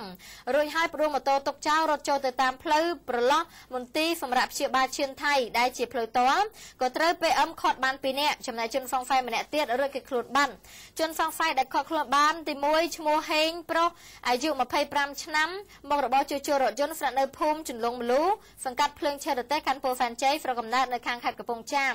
និងម្នាក់ទៀតឈ្មោះវុធាភេទប្រុសអាយុ20ឆ្នាំមករបរនិងស្នាក់នៅជាមួយគ្នាស្រុកកំណើតនៅខេត្តតាកែវហើយបន្ទាប់ពីខាត់បានជនសង្ស័យ2នាក់នៅម៉ូតូស្កូពីអត់ស្លាកលេខ1គ្រឿងលោកមេបញ្ជាការកងរាជអាវុធហត្ថរាជធានីភ្នំពេញបានចុះទៅហ្វាក់ហ្វូនិងនាំខ្លួនជនសង្ស័យទៅហ្វាក់ហ្វូស្រាវជ្រាវបន្តទៀតនៅទីបញ្ជាការកងរាជអាវុធហត្ថរាជធានីភ្នំពេញរុងរឿងបាទចារុងរឿងណាចាបាទម្សិលមិញនេះគឺគាត់កន្លែងទីតាំងផ្ញើម៉ូតូនោះគាត់ទូរស័ព្ទមកខ្ញុំគាត់ថាលោកទីមិនមែនកន្លែងប្រចាំទេកន្លែងផ្ញើ24ម៉ោងហ្នឹងនឹងផ្ញើ24ម៉ោងចាបាទអញ្ចឹងគាត់កុំអោយច្រឡំកន្លែងប្រចាំព្រោះកន្លែងប្រចាំគឺត្រូវមានឯកសារអីគ្រប់គ្រាន់ណានេះកន្លែងផ្ញើ24ម៉ោងអញ្ចឹងឥឡូវនេះកន្លែងផ្ញើក៏ត្រូវប្រយ័ត្នដែរណាប្រយ័ត្នចាបាទពីព្រោះពេលខ្លះក្រុមចៅប្លន់វាប្លន់បានភ្លាមវាយកមកផ្ញើសិនចាបាទហើយសមត្ថកិច្ចបន្តជាតតាមបានជាតាមប្រមាញ់តាមផ្លូវតាមពិតចោលមកផ្ញើនេះហើយស្រេចបានបាទមើលដែរណាបាទគេលើតារបៀបផ្ញើស្លន់ស្លោផ្ញើរឿងភ័យផ្ញើរឿងរបៀបងាកមុខងាកក្រោយអាហ្នឹងត្រូវមើលដែរខាងអ្នកទទួលបញ្ញាបាទរៀងដូចថារបបប្រាមួយរឿងប្រញាប់មានការបាទអាហ្នឹងសង្ស័យទៅបាទហើយបើថាសង្ស័យអញ្ចឹងប្រាប់មកខាងអាជ្ញាធរគេទៅដើម្បីកុំឲ្យយើងមានរឿងនៅកន្លែងយើងបាទតែប៉ុណ្្នឹងទេសហការគ្នាអញ្ចឹងទៅបាទបើអត់សហការហ្នឹងវាកើតឡើងបាត់ល្មើសហ្នឹងគ្មានណាកាលទីប្រជាពលរដ្ឋរបស់យើងហ្នឹងដែលលំបាកដែលភ័យឥឡូវយើងតទៅទៀតគឺរឿងករណីឆក់ម្ដងឆក់កាបូស្ត្រីជនជាតិបរទេស2នាក់បានសម្រេចជនសង្ស័យ2នាក់ធ្វើសកម្មភាពឆក់កាបូស្ត្រីជាជនជាតិបរទេសកំពុងតែដើរកំសាន្តតាមផ្លូវបានសម្រេចហើយជិះរថកិច្ចដោយសុវត្ថិភាពកាលពីវេលាម៉ោង 8:10 នាទីយប់ថ្ងៃ25វិច្ឆិកាត្រង់ចំណុចមហាវិថីព្រះនរោត្តមកែ184សង្កាត់ជ័យជំនះខណ្ឌដូនពេញប្រភពព័ត៌មានពីកន្លែងកាត់ហេតុបានដឹងថាមុនពេលកាត់ហេតុស្ត្រីជនជាតិបរទេស2នាក់បានដើរតាមមហាវិថីព្រះនរោត្តមវិជិនទៅត្បូងហើយមកដល់ចំណុចខាងលើស្រាប់តែមានជនសង្ស័យ2នាក់ជិះម៉ូតូ Suzuki Next ពណ៌សដែលមិនចាំស្លាកលេខជិះមកដល់បានធ្វើសកម្មភាពឆក់កាបូស្ពាយយកទៅបាត់ដោយសុវត្ថិភាពហើយតាមការឲ្យដឹងពីស្ត្រីរងគ្រោះបានឲ្យដឹងថានៅក្នុងកាបូបគឺមានប៉ាសពតទូរស័ព្ទមួយគ្រឿងនិងលុយមួយចំនួនហើយក្រោយពេលកាត់ហេតុសមត្ថកិច្ចបានដឹកស្ត្រីរងគ្រោះទៅដាក់ពាក្យបណ្ដឹងនៅប៉ុស្តិ៍ជ័យជំនះចារឿងមួយទៀតករណី PM ខណ្ឌទូកខាត់ខ្លួនជនសង្ស័យប្រើប្រាស់គ្រឿងញៀនបាន2នាក់ជនសង្ស័យ2នាក់ជិះម៉ូតូចេញពីប្លុកត្រពាំងឈូកដែលជាសម្បុកគ្រឿងញៀននោះ PM ខណ្ឌទូកដេញតាមខត់ឆេឆេឃើញមានម៉ាតកកមួយកញ្ចប់ចាយ៉ាម៉ាពណ៌ផ្កាឈូកមួយគ្រាប់បានធ្វើការខាត់ខ្លួនកាលពីវេលាម៉ោង 8:30 នាទីយប់ថ្ងៃ25វិច្ឆិកាតាមផ្លូវលេខ 271 សង្កាត់ទឹកឡកទី1ខណ្ឌទូកហើយប្រភពព័ត៌មានពី PM ចាខណ្ឌទូកបានឲ្យដឹងថាគណៈដែលកំពុងតែល្បាតក្នុងមូលដ្ឋានស្រាប់តែប្រទះឃើញជនសង្ស័យ2នាក់ជិះម៉ូតូស្កូពីពណ៌សមួយគ្រឿងចេញពីក្នុងតំបន់ត្រពាំងឈូកនៅ ទល់មុខមន្ទីរពេទ្យប្រកាសសមគួរឲ្យសង្ស័យទៅសមត្ថកិច្ចចានឹង PM ខណ្ឌទូកបានដេញតាមខាត់ខ្លួនជនសង្ស័យធ្វើការឆែកឆេររកឃើញម៉ាតកមួយកញ្ចប់យ៉ាម៉ាក្របពណ៌កាឈូកមួយគ្រាប់ចាក៏ធ្វើការខាត់ខ្លួនយកទៅហ្វាក់ហ្វូនៅទីបញ្ជាការកងរាជអាវុធហត្ថខណ្ឌទូកជនសង្ស័យមានឈ្មោះហេងរីរ៉ាអាយុ33ឆ្នាំមុខរបរកម្មករទឹកសុទ្ធស្នាក់នៅខាងសង្កាត់ទឹកខ្លាខណ្ឌហ្វ្រេនសុកនៅម្នាក់ទៀតឈ្មោះហ្វីមើអាយុ24ឆ្នាំមុខរបរជាងជួសជុលរថយន្តស្នាក់នៅសង្កាត់ទឹកខ្លាខណ្ឌហ្វ្រេនសុកបច្ចុប្បន្នជនសង្ស័យ2នាក់នៅវត្ថុតាងត្រូវបានកងរាជអាវុធហត្ថខណ្ឌទូកក៏ហ្វាសំណុំរឿងបញ្ជូនទៅទីបញ្ជាការកងរាជអាវុធហត្ថរាជធានីភ្នំពេញចាក្រុមអ្នកគ្រឿងញៀនណាគ្រឿងញៀនចាគឺនៅឲ្យចន្លោះកលៀតអញ្ចឹងបាទគេនៅតែអញ្ចឹងតាបាទដូចកដុលអញ្ចឹងចាបាទដើម្បីសង្ងំជក់អីចឹងទៅហើយជក់ហើយចេញមកធ្វើសកម្មភាពទាំងនោះបាទនេះសូមឲ្យប្រជាពលរដ្ឋរបស់យើងរស់នៅដែលតំបន់ស្មុកស្មាញណាបើដឹងថាទទួលបានព័ត៌មានអីហ្នឹងសូមជួយប្រាប់មកបាទយើងមានអីក្រៅពីយើងរួមគ្នាទេបាទបើយើងមិនរួមគ្នាទេតើយើងកម្ចាត់បានជនសង្គមងឹតមិនកើតបាទពឹងផ្អែកទៅលើសមត្ថកិច្ចតែមួយមុខមិនគ្រប់គ្រាន់ទេហើយធម្មតាទេសមត្ថកិច្ចតែកាលណាគាត់ទៅឯកសន្តានតែកាលណាឯកសន្តានបាត់ល្មើសជនដែលវាប្រព្រឹត្តវាមិនដែលទៅនៅចិត្តជាមួយសមត្ថកិច្ចណាចា៎បាទអញ្ចឹងទេគ្មានអីក្រៅពីពលរដ្ឋរបស់យើងរួមគ្នាទេបាទព្រោះខ្ញុំមើលទៅឃើញថាប្រហែលថ្ងៃនេះវាដូចជាធ្វើឲ្យអ្នករស់នៅក្នុងក្រុងភ្នំពេញដូចជាចង់ព្រឺសាច់ចាបាទបាញ់សម្លាប់សាហាវហើយប្លន់បន្តទៀតណាចាបាទអញ្ចឹងទេមានអីក្រៅពីឲ្យសមត្ថកិច្ចប្រជាពលរដ្ឋនឹងឯងបាទរួមគ្នាហើយណាមួយយើងប្រុងប្រយ័ត្នឲ្យបានខ្ពស់ឥឡូវយប់អីកុំសូវនៅយប់ពេលខ្លះសូម្បីតែយើងជិះឡានក៏ត្រូវមានការប្រុងប្រយ័ត្នដែរណាចាមានគ្រប់ទាំងអស់បាទហើយមិញនេះមានប្រជាពលរដ្ឋរបស់យើងនៅខាងស្រុកស្អីមិញនេះនៅខាងស្រុកមេមត់ខេត្តត្បូងឃ្មុំបាទឥឡូវរូបភាពមិនទាន់មកដល់ទេម្សិលមិញនេះមានការបង្ក្រាបដល់ទ្រង់ទ្រាយធំមួយអាជ្ញាធរខេត្តត្បូងឃ្មុំបង្ក្រាបកន្លែងជលមន់ហើយនឹងលេងអាប៉ោងមួយកន្លែងបាទនៅចំណុចភូមិកោឃុំជាំស្រុកមេមត់ខេត្តត្បូងឃ្មុំនៅក្នុងប្រតិបត្តិការបង្ក្រាបកន្លែងជលមន់និងបាញ់អាប៉ោងនោះបណ្ដាលឲ្យប្រជាពលរដ្ឋម្នាក់បានស្លាប់ដោយសារតែការបាញ់ពេលនោះបាទថាបាញ់ឡើងលើតែមិនជាផ្លាតយ៉ាងម៉េចយើងមិនដឹងដែរបាទបណ្ដាលឲ្យប្រជាពលរដ្ឋនៅក្នុងចំណោមអ្នកលេងមន់លេងអាប៉ោងនោះស្លាប់ម្នាក់នៅនឹងកន្លែងហើយសមត្ថកិច្ចរឹបអូសបានម៉ូតូចំនួន59គ្រឿងចាប់មនុស្សបានចំនួន5នាក់បាទប៉ុន្តែគួរឲ្យសោកស្ដាយ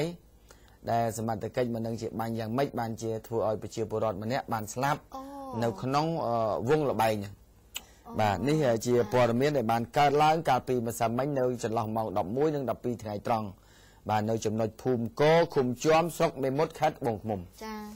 បាទតែខាងក្រុមការងាររបស់យើងកំពុងតែ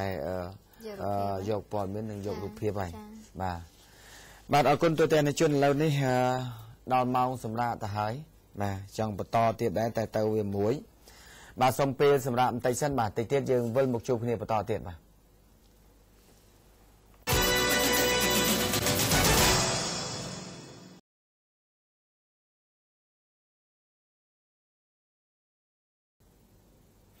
បាទទូទាំងជនយើងវិលមកជួបគ្នាបន្តទៀតបាទវគ្គបន្តនេះសូមជម្រាបជូនពីដំណើរកិច្ចប្រជុំCLV បានន័យថាកម្ពុជាឡាវវៀតណាមបាទទូទាំងជនកិច្ចប្រជុំ CLV នេះបានប្រព្រឹត្តទៅរយៈពេល1ថ្ងៃបានន័យថា24 25បាទដែលរដ្ឋាភិបាលកម្ពុជាបានទៅចូលរួមនៅកិច្ចប្រជុំនៅប្រទេសឡាវនៅទីក្រុងវៀងច័ន្ទបាទប៉ុន្តែម្សិលមិញនេះប្រមុខរដ្ឋាភិបាលសម្ដេចតេជោហ៊ុនសែនបានវិលត្រឡប់មកដល់មាតុប្រទេសវិញហើយដែលបន្ទាប់ពីកិច្ចប្រជុំ CLV នៅទីក្រុងវៀងច័ន្ទរយៈពេល1ថ្ងៃរួចមកបាទហើយសូមបញ្ជាក់ថាកិច្ចប្រជុំកម្ពុជា CLV នេះនិយាយកាត់គឺ CLV ប៉ុន្តែដើម្បីនិយាយជាសម្រាយគឺកម្ពុជាឡាវវៀតណាមបានន័យថាកិច្ចប្រជុំនឹង3ប្រទេស C មកពីពាក្យ Cambodia L មកពីពាក្យឡាវហើយនឹង V មកពីវៀតណាមនេះចា៎បាទអញ្ចឹងកិច្ចប្រជុំប្រទេសទាំង3ហ្នឹងគឺបានបញ្ចប់ទៅហើយសួរថាតើទៅជំនួបប្រជុំកម្ពុជា CLV នៅប្រទេសឡាវរយៈពេលពីថ្ងៃ24ដល់ថ្ងៃ25នេះលទ្ធផលនៃការប្រជុំនេះផ្ដោតទៅលើបញ្ហាអីដែលរដ្ឋាភិបាលកម្ពុជារបស់យើងបានទៅប្រជុំតែ3ប្រទេសពីព្រោះឆ្នាំ2015កម្ពុជាប្រទេសនៅក្នុងអាស៊ាននឹងធ្វើសមាហរណកម្មចូលគ្នាហើយប្រទេសនៅក្នុងអាស៊ាននេះនឹងរួមគ្នាធ្វើយ៉ាងណាជំរុញឲ្យវិស័យសេដ្ឋកិច្ចបាទទេសចរឲ្យកាន់តែលឿនទៅមុខអញ្ចឹងនៅពេលដែលមកដល់ពលានយន្តហោះអន្តរជាតិភ្នំពេញកាលពីម្សិលមិញល្ងាចទៅហើយប្រមុខរដ្ឋាភិបាលកម្ពុជាសម្ដេចតេជោហ៊ុនសែនបានមកដល់ពលានយន្តហោះអន្តរជាតិភ្នំពេញរួចហើយឯកឧត្តមកៅកំហួនក៏បានធ្វើសន្និសីទសារព័ត៌មានមួយប្រាប់ក្រុមអ្នកសារព័ត៌មានដើម្បីឲ្យដឹងថាតើលទ្ធផលនៃកិច្ចប្រជុំនឹងបានអីខ្លះបាទទូទាំងនៃជនសូមជម្រាបអំពីលទ្ធផលនៃការជួបប្រជុំនៅឯប្រទេសឡាវបើតាមឯកឧត្តមកៅកំហួនបានបញ្ជាក់ថាកិច្ចប្រជុំ CLV នេះគឺ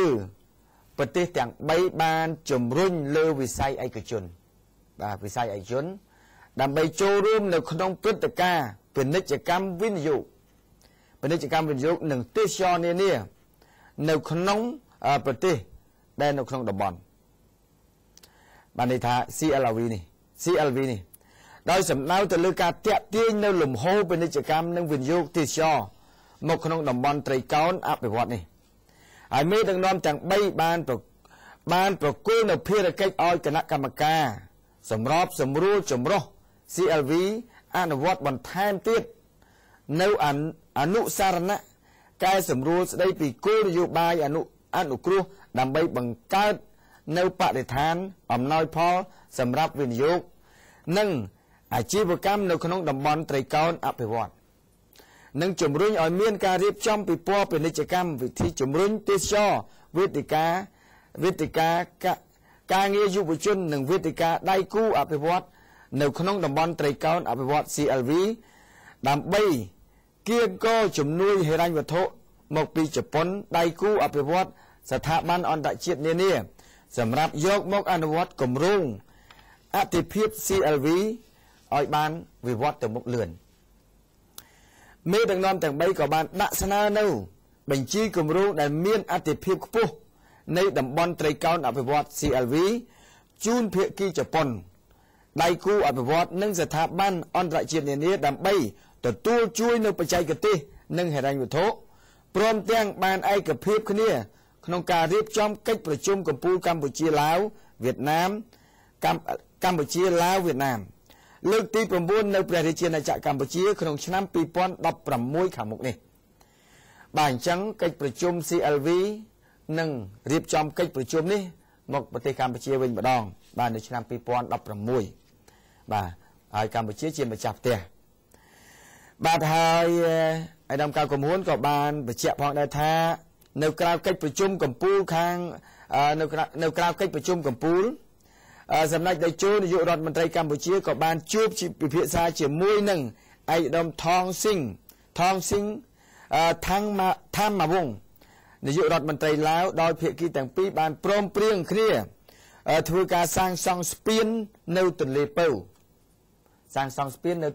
បានន័យថានៅជាប់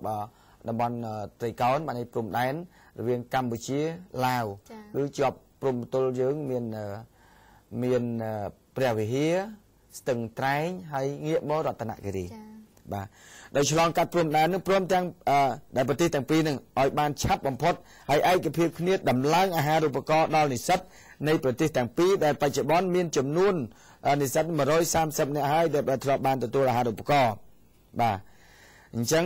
ឥឡូវនេះនៅពេលខាងមុខនេះគឺនឹងមានបញ្ជូននៅ150នាក់ថែមទៀតបាទចំណែក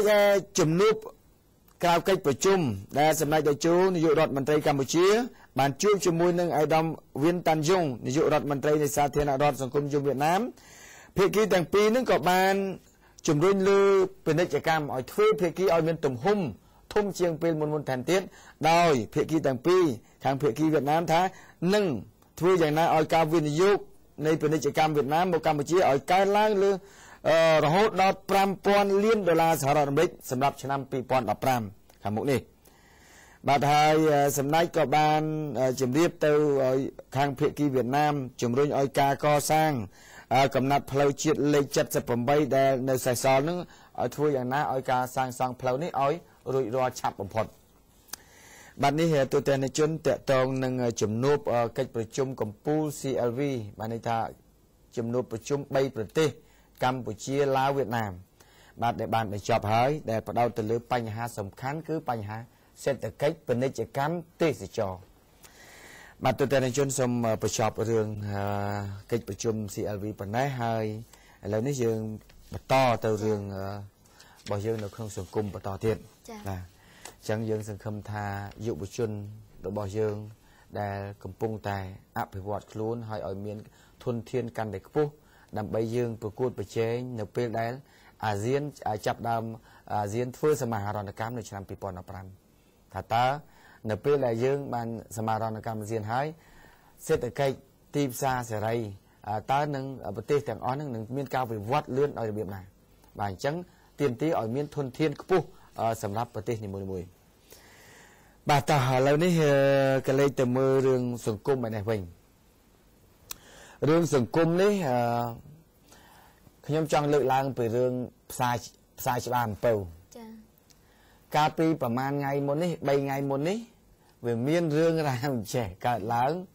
គឺរឿងរ៉ាវអ្នកទៅទិញសាច់គោអ្នកលក់ដាក់លាយសាច់ជ្រូក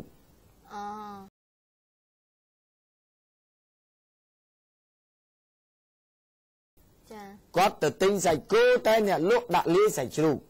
មិនដឹងជាអ្នកសាច់ជ្រូកអ្នកលក់សាច់គោសាច់ជ្រូកនឹងគាត់ច្រឡំដោយខ្លួនឯងឬធ្វើច្រឡំដែលធ្វើឲ្យភាគីទាំងពីរហ្នឹងឆ្លោះគ្នាហ្មងបាទឆ្លោះទៅជែកគ្នាលំបែរួចហើយដល់ទៅជែកគ្នាចឹងទៅគាត់ស្រែកថាខ្ញុំនឹងប្តឹងហងមាសខ្ញុំនឹងប្តឹងហងមាសគាត់ស្រែកចឹងបាទហើយប៉ុន្តែពេលនោះខ្ញុំស្ដាប់សំឡេងបាទខ្ញុំស្ដាប់សំឡេងឮថាអ្នកដែលទិញសាច់គោតែដល់ពេលអ្នកលក់ដាក់លាយសាច់ជ្រូកនេះគាត់ត្រឡប់មកវិញដល់ត្រឡប់មកវិញគាត់ក៏ស្រែកថាមិនបានជាលក់ឲ្យខ្ញុំអញ្ចឹងខ្ញុំទិញសាច់គោហើយបានជាដាក់សាច់ជ្រូកឲ្យខ្ញុំចាត្រូវតែសងខ្ញុំវិញបាទហើយសងនឹងមិនមែនសងលុយមកទេគឺសងតាំងពីការធ្វើដំណើររបស់គាត់ត្រូវអស់សាំងប្រហែលទៀតណាព្រោះអានេះខ្ញុំត្រូវមកទៀមទាហើយប៉ុន្តែខ្ញុំស្ដាប់ឮសំឡេងខាងអ្នកលក់ថាឥឡូវខ្ញុំសងលុយវិញខ្ញុំសងលុយវិញប៉ុន្តែខាងអ្នកទិញគាត់ថាមិនមែនតែសងតម្លៃលក់ទេតែសងតម្លៃសាច់ទេ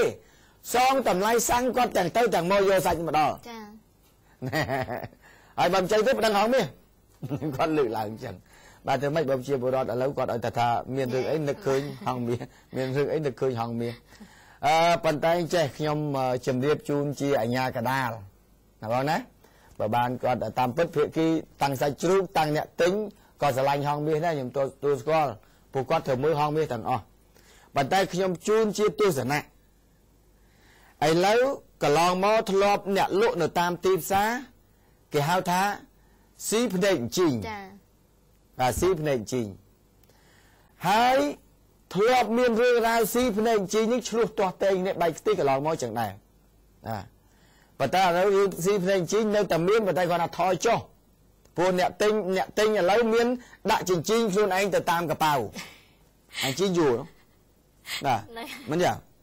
ដាក់តាមកប៉ៅខ្ញុំចឹងដែរឥឡូវថ្ងៃមុននោះទិញទីឆ្លងលេងពួយទិញប៉1គីឡូណាមើលប៉1គីឡូមក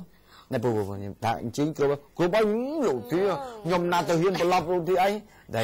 ទុកចិត្តទេព្រោះថ្ងៃមុនគេនៅផ្សារហ្នឹងគាត់នេះខ្ញុំម្ដងហើយ ដល់ពេលចឹងទៅមកដល់មកឡូខ្ញុំមានអាប្រដាប់ទាញខ្ញុំអញ្ចឹងលើកនេះណាដាក់ទៅបាត់ពីខំមកគាត់ខ្ញុំទៅបាត់នេះអត់ទេឥឡូវខ្ញុំថែមមក3ទៀតហ៎តែពេលខ្ញុំតន់ថែមអាហ្នឹងខ្ញុំថាអាថ្លឹងគ្រប់នោះហើយអាហ្នឹងសម្រាប់គីឡូទេអានេះថែមមកខ្ញុំអត់គិតក្នុងគីឡូទេណាគីឡូបាទគាត់ថាអត់ទេជីងគ្រប់ហើយជីងតែខ្ញុំមានឥឡូវនេះដាក់តាមកប៉ៅខ្ញុំទៅណាក៏តាមកប៉ៅដែរទោះបីគេស្គាល់ថាអត់ហ៊ានបន្លំក៏ដោយប៉ុន្តែខ្ញុំនៅតែអត់ទុកចិត្តដែរពីព្រោះអាវធំមួយនៅលក់ផ្សារថ្មីគេទិញត្រឹមតែ5ដល់10រៀលឬក៏10រៀលចាបាទខ្លះទៀត3រៀលដូចនេះអីហ្នឹង4រៀលពាក់ដូចថ្លៃហោះហើយទូពាក់ឲ្យត្រង់មកដល់នេះហើយចិត្តដឹងអាយខ្ញុំបាននេះចា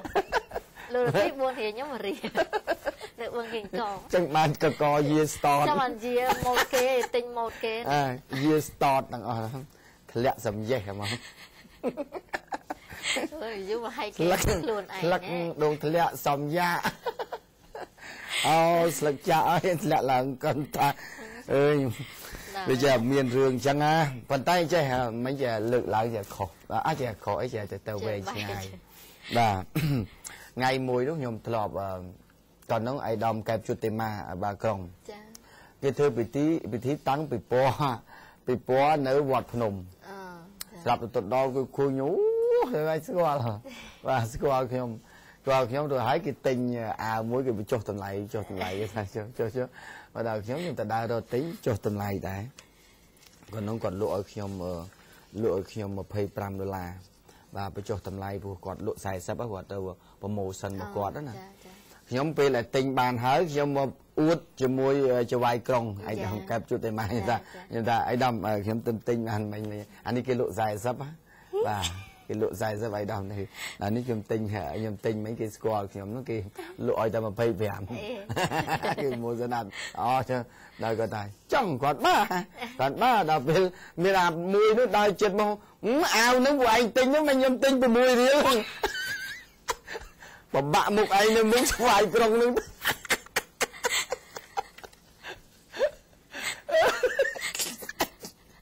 អាកន្លែងតាំងពីពណ៌ចឹងបានតាខ្ជិលចង់ឲ្យគេស្គាល់មុខវិញបាទឲ្យគេស្គាល់បើអត់ស្គាល់មុខយើងសនុកវាតថ្លៃគេឲ្យវិញដល់ពេលយើងគេស្គាល់មុខទាំងអស់ហើយយើងទៅតថ្លៃគេបើគេថាអូយលោកទីឲ្យចេញមុខម្លឹងហើយគាត់ណាព្រោះគាត់តក៏រិះមែនទៅថាឯងនឹងវារិះថាំគាត់ណាប៉ុណ្ណឹងគាត់ទៅតថ្លៃគេដែរអញ្ចឹងវាអៀនដល់ពេលចាប់ដើមឯងធ្វើអៀនអត់ហ៊ានតថ្លៃគេកាប់ឯងដល់ល្មមបាទអញ្ចឹងបានអញ្ចឹងវាស្គាល់វាមានចំណេញវាមានខាតអញ្ចឹងដូចអ៊ំស្រីមួយនៅខាងអីគេគ្រីរំគាត់មន់2កាយយកឲ្យមន់លរធី3ខ្ញុំ3មកអត់ហូបឋាននេះអត់ឃើញទេដល់ពេលបកបោចមន់ឲ្យលរធីបាន2ខ្ញុំបាន1ទៅហូបឋាននេះឃើញទេថាអ៊ំស្រីមានការអីមិនមែនខ្ញុំខ្លាចតែគាត់យកមកដើម្បីសំណោកយើងថាឲ្យនិយាយរឿងអីណាអត់មានអីថាមកថាអ៊ំមានរឿងអីមែនឲ្យពួកខ្ញុំជួយមែនអត់ទេអត់មានរឿងអីទេចង់មកឃើញលោករធីបើមិនបានឃើញគឺមិនបានន័យថាបើមកប៉ះដៃបន្តិចក៏បានណែទៅអញ្ចឹងទៀតណាគាត់អត់ទេក្រោយមកខ្ញុំបានមន់ខ្ញុំតាមពិតទៅតែនៃជនអញ្ចឹងបានថាដល់ពេលគាត់ពេញចិត្តយើងគាត់ស្រឡាញ់យើងរាប់អានយើងគាត់នៅកំពង់ស្ពឺណោះគាត់អត់មានលុយទេគាត់ក្រប៉ុន្តែគាត់ចិញ្ចឹមមាន់នៅកំពង់ស្ពឺណោះគាត់ថាឥឡូវឲ្យតែបានមកជួបលោកវិធីនៅស្ថានីយ៍គឺជួបគាត់យកមាន់មួយទីមួយយកមាន់មួយទីមួយក៏នឹងអត់ជួបខ្ញុំដាច់លើសាលាក៏ហ្នឹងអត់ទេឲ្យទៅជួបនៅកន្លែងបាយហើយមកមុនអត់ទេមកមុនអត់ជួបយើងទាំងពីរហើយថាចឹងយកទៅវិញមាន់មួយទីមួយអត់ទេខ្ញុំ3លោករធី3តែដល់ពេលលើក្រោយនេះយកមកតែ3ក៏ខ្លះរកអត់ឃើញទៀតដល់ពេលចៃដន្យអាពេលច្រើនរកអត់ឃើញទេថានេះមួយដល់ពេលមួយរកឃើញគាត់ស្រឡាញ់ពេកគាត់យកមាន់ពីនោះយកដល់លេងយកមកអាដំបងយកមករស់ដល់ពេលរត់ឃើញទៅវិញទៅយកទាំងរស់ទៅវិញដល់មើលទៀតលីពួយមាន់បោចហើយ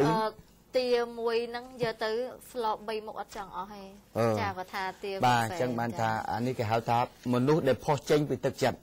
បាទប៉ុន្តែបើសិនជាយើងធ្វើឲ្យគេខ្លាចចាបាទ ធ្វើឲ្យគេខ្លាចrồiហើយដើម្បីឲ្យមករកយើងបាទពេលនោះគេខ្លាចគេមកបាទ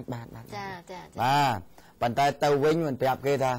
តើម៉ែចាំមើលអានឹងឲ្យចាំមើលកាត់មុខផ្ទះអញដុំថ្មមកឡានហ្នឹងហើយបាទហើយចាំមើលអានឹងចឹងប៉ុន្តែដល់ពេលគេស្រឡាញ់អស់ពីដួងចិត្តគឺចឹងបាទប្រជាពលរដ្ឋរបស់យើងដែលកំពុងតែទស្សនាក៏ដូចគ្នាដែរបាទអញ្ចឹងទេសូមឲ្យកុំឲ្យប្រជាពលរដ្ឋរបស់យើងប្រព្រឹត្តអ្វីដែលអាក្រក់បាទអ្នកដែលអាក្រក់កុំធ្វើតាមគេបាទហើយអញ្ចឹងអ្វីដែលដូចលោកអ្នកបានប្រាប់មកខ្ញុំថាលោកវិធីនិយាយឲ្យចំមកទៅអាស្តៀងអាដូចនេះនិយាយថាវាជាឃាតករទៅឲ្យគេចាប់ទៅបាទលោកអ្នកបើសិនជាយើងប្រើពាក្យបែបហ្នឹងដោយមិនមានការស៊ើបអង្កេតមានភ័ស្តុតាងគ្រប់គ្រាន់ទៅចាប់គេទៅភាពឈឺចាប់សម្រាប់គ្រួសាររបស់អ្នកយ៉ាងណាចា៎បាទឃើញមុខដូចមនុស្សមកប្រទេសមានជាង14លានអ្នកឥឡូវកើនដល់15លានអ្នករឿងអីដែលមុខមិនដូចចាត្រូវមានលោករដ្ឋាភិបាលមានដូចគ្នាពួកខ្ញុំមានគេច្រឡំពី3នាក់ឯងមុខដូចគ្នាព្រោះអីខ្ញុំនៅផ្ទះគាត់ថាមិញឃើញខ្ញុំចុះនៅកំពង់ធំនៅអីចឹងណាគាត់មានហើយអ្នកខ្លះគាត់ច្រឡំខ្ញុំថាខ្ញុំនៅកញ្ចេះហ៎ចាអញ្ចឹងឥឡូវកលេចមករឿងលក់សាច់ជ្រូកវិញកុំឲ្យវែងចាបាទមើលរូបភាពលក់សាច់ជ្រូកមិញសហការីខ្ញុំស្ដាប់សម្លេងនៅក្នុងនោះគាត់ពេលនោះគាត់ទៅជែកគ្នាខ្លាំងហើយលើកហងមាសមកនិយាយបាទហើយខាងនោះយល់ព្រមឲ្យលុយវិញយកសាច់ទៅវិញហើយប៉ុន្តែខាងអ្នកទិញអត់ព្រមថាឲ្យមិនមែនត្រឹមតែយកលុយថ្លៃសាច់ទេគឺយកលុយថ្លៃសាំងដែលគាត់ទាំងទៅទាំងមកបាទកាលណាបើសិនជាបងប្អូនយើងយកតម្រងនេះមកជជែកគ្នាគឺអត់ចប់ទេមានតែចំនួនថែមប៉ុន្តែឥឡូវយើងនិយាយដើម្បីឲ្យចំនៅចំណុចកណ្ដាលទី1សូមបងប្អូនជាអាជីវករកុំលក់ស៊ីភ្នែកចិញ្ចីងកុំលក់បន្លំគេបាទកុំលក់បន្លំគេបើសិនជានិយាយពីបាបកម្មអ្នកស៊ីភ្នែកជីងបានន័យថាចាស់ទៅគឺខ្វាក់ចាបាទខ្វាក់ហើយបាទហ្នឹងយើងនិយាយពីបាបកម្មនៃតែនិយាយហ្នឹងឬក៏បើលួចដីគេងាប់ទៅឲ្យទូលដីហ្នឹងទៅអាហ្នឹងបើចាស់យើងនិយាយណាបាទប៉ុន្តែឥឡូវសូមឲ្យទី1អ្នកលក់របស់យើងទាំងអស់កុំឲ្យចង់ចំណេញខ្លាំងពេកស៊ីភ្នែកជីងសុខចិត្តថាចំណេញក្បាលកាក់ទៅកុំឲ្យចំណេញក្បាលកាក់ផងចំណេញស៊ីភ្នែកជីងផងអាហ្នឹងវាកាលណាគេដឹងវារឿងអញ្ចឹងហើយទី2បើសិនជាអ្នកទិញរបស់យើងចង់និយាយថាបើសិនជាអ្នកឯងប្របាត់ខ្ញុំហើយខ្ញុំដឹងអ្នកឯងទៅតែសងជំងឺចិត្តអាហ្នឹងរឿងវាកាន់ណាធំហើយបាទអញ្ចឹងទេសូមឲ្យក្រុមអាជីវករយើងទាំងលក់ទាំងត្រីទាំងសាច់ទាំងរបស់របរទាំងអីទាំងអស់បាទកុំប្របាត់គ្នាកុំកេងប្រវាញ់គ្នាយើងជាប្រជាពលរដ្ឋខ្មែរដូចគ្នាទេគ្មានអ្នកណាមានជាងអ្នកណាទេទោះបីគេមានក្តីក្រក្តីក៏រឿងជីវិតរបស់គេមានក៏គេខំប្រឹងរកបាទតែយើងកុំនិយាយពីរឿងអ្នកមានដែលដោយសារតែការកេងប្រវាញ់ចំណេញដោយសារការលួចប្លន់គេបំពេញគេអានឹងខ្ញុំអត់រាប់បញ្ចូលអ្នកដែលមានប្រភេទហ្នឹងទេបាទតែគេមានដោយសារតែរឿងគេខំប្រឹងរកស៊ីដោយញើសឈាមអ្នកត្រូវតែទទួលស្គាល់អ្នកត្រូវតែសរសើរគេកុំទៅឈ្នានេះរិះគន់គេពួកគេខំប្រឹងរកស៊ីព្រោះឥឡូវអ្នកដែលគេខំរកស៊ីចង់ងាប់រកស៊ីហើយចង់ឲ្យគេវិលទៅរកដើរសុំទានដើរទៅលក់លៀសលក់ខ្យងតែលក់អីក៏ដោយក៏វាអត់ថោកទាបដែរជារបររកស៊ីចិញ្ចឹមជីវិតអ្នករើសអេបចាយក៏ដោយបាទអ្នកសុំទានក៏ដោយបាទក៏ជាជីវិតរបស់មនុស្សម្នាក់ដែរ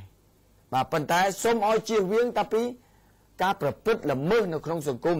ដែលធ្វើឲ្យសង្គមយើងវឹកវរអសន្តិសុខមិនល្អបាទនេះហើយគេវាយតម្លៃមកឲ្យថាប្រជាពលរដ្ឋរបស់យើងខ្មែរធ្លាប់តែជាជនជាតិមួយស្លូតត្រង់ស្មោះត្រង់ល្អគេគោរពស្រឡាញ់បរទេសគេមកគេសរសើរបាទប៉ុន្តែចោះដល់ពេលឥឡូវឃើញលោកយើងទៅប្រព្រឹត្តតែអាក្រក់នៅក្នុងសង្គមឆក់កបោបជនបរទេសលួចរបស់របរគេបាទប្លន់សម្លាប់តើសង្គមរបស់យើងទៅជាយ៉ាងណាបាទនេះសង្គមខ្មែររបស់យើងយ៉ាងហោចបំផុតក៏យើងគិតថាយើងជាខ្មែរដែរបាទនិយាយចឹងទៅបបោចៅឆ្លើយតបវិញថាធ្វើជាចៅឯណាធ្វើស្លូតតែមិនទេវ៉ៃតែទៅទូឯងទៀតនិយាយខុស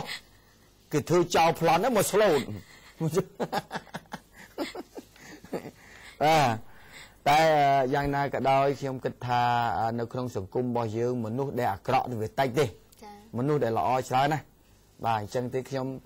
បើលោកអ្នកដែលគាត់ថាមិនស្ដាប់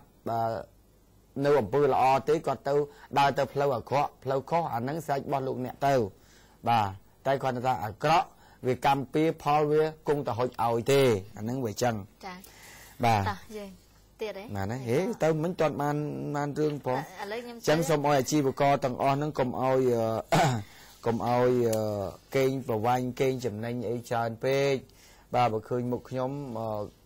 មិនមែនឲ្យ free ទេជួយបាទគាត់ថាបញ្ចុះតម្លៃអីសមរម្យចឹងមកចាបើថាស្គាល់ខ្លាំងអីចឹងឲ្យមួយមកដើរសុំគ្នាទេបាទឥឡូវនេះសូមកលេចទៅមើលគ្រួសារមួយនៅខាងកោះទុនសាយហើយការឆ្លើយតបមកវិញពីខាងលោកអភិបាលក្រុងកែបលោកអ្នកតាក់ទងនឹងរឿងគ្រួសារមួយនៅខាងក្រុងកែបបាទទៅសារមកសិលាអង្គុយសិនណាក្រុងកែបនេះគ្រួសារមួយនេះដែលខ្ញុំបានផ្សាយកាលពីថ្ងៃប្រហោះដែលគាត់បានមកដល់ស្ថានីយ៍គាត់ថានៅកោះទុនសាយខេត្តកែបនឹងគេគ្រោងអភិវឌ្ឍជាតំបន់កំសាន្តទេសចរណាតំបន់កំសាន្តទេសចរប៉ុន្តែឥឡូវគ្រួសារនៅក្នុងនោះគាត់ខ្លះផលប៉ះពាល់គេត្រូវដោះស្រាយប៉ុន្តែគ្រួសារមួយនេះគឺគ្រួសាររបស់លោកដងឈុំនិងប្រពន្ធឈ្មោះសុកកុសលនេះគាត់ថាអយុត្តិធម៌ដោយសារតែអាជ្ញាធរគាត់អត់ចាត់ទុកថាគាត់ជាគ្រួសារមួយនៅលើកោះទុនសាយដោយគាត់ផ្អោបនៅគ្រួសារមួយនេះមកជាប់ជាមួយនឹងម្ដាយរបស់គាត់ដែលគាត់បែកគ្នាទៅហើយអញ្ចឹងគាត់អត់ទទួលបាននៅសំណងណាមួយទេដោយសារតែគ្រួសារនេះគេយកមកភ្ជាប់ជាមួយនឹងគ្រួសារម្ដាយរបស់គាត់ថាជាមួយគ្រួសារចាប៉ុន្តែគាត់ចង់ប្រាប់ថាគាត់បែកចេញពីម្ដាយគាត់ទៅហើយអញ្ចឹងគាត់ក៏បានស្នើសុំថាឲ្យអាជ្ញាធរចាត់ទុកគាត់ជាគ្រួសារមួយផងនៅក្នុងកោះទុនសាយហ្នឹងប៉ុន្តែឥឡូវលោកអភិបាលក្រុងកែបលោកងិនដាលោកបានធ្វើការឆ្លើយតបជាមួយនឹងគ្រួសារលោកដងលោកនេះលោកដួងឈុំនេះ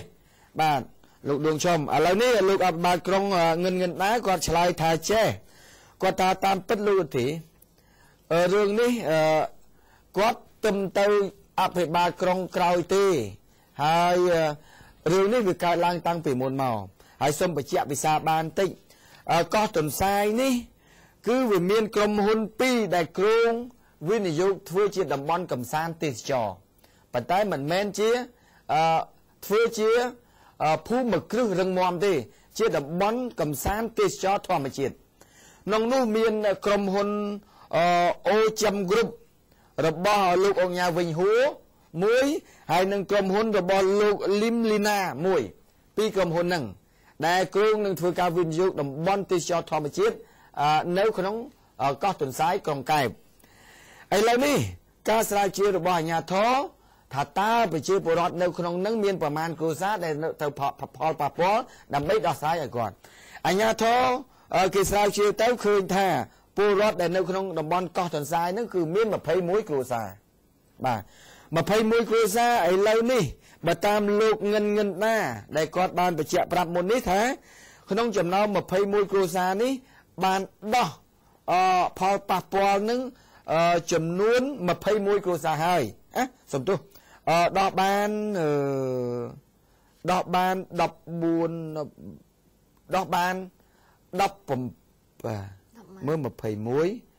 21ដោះដំណាក់កាលទី1ឥ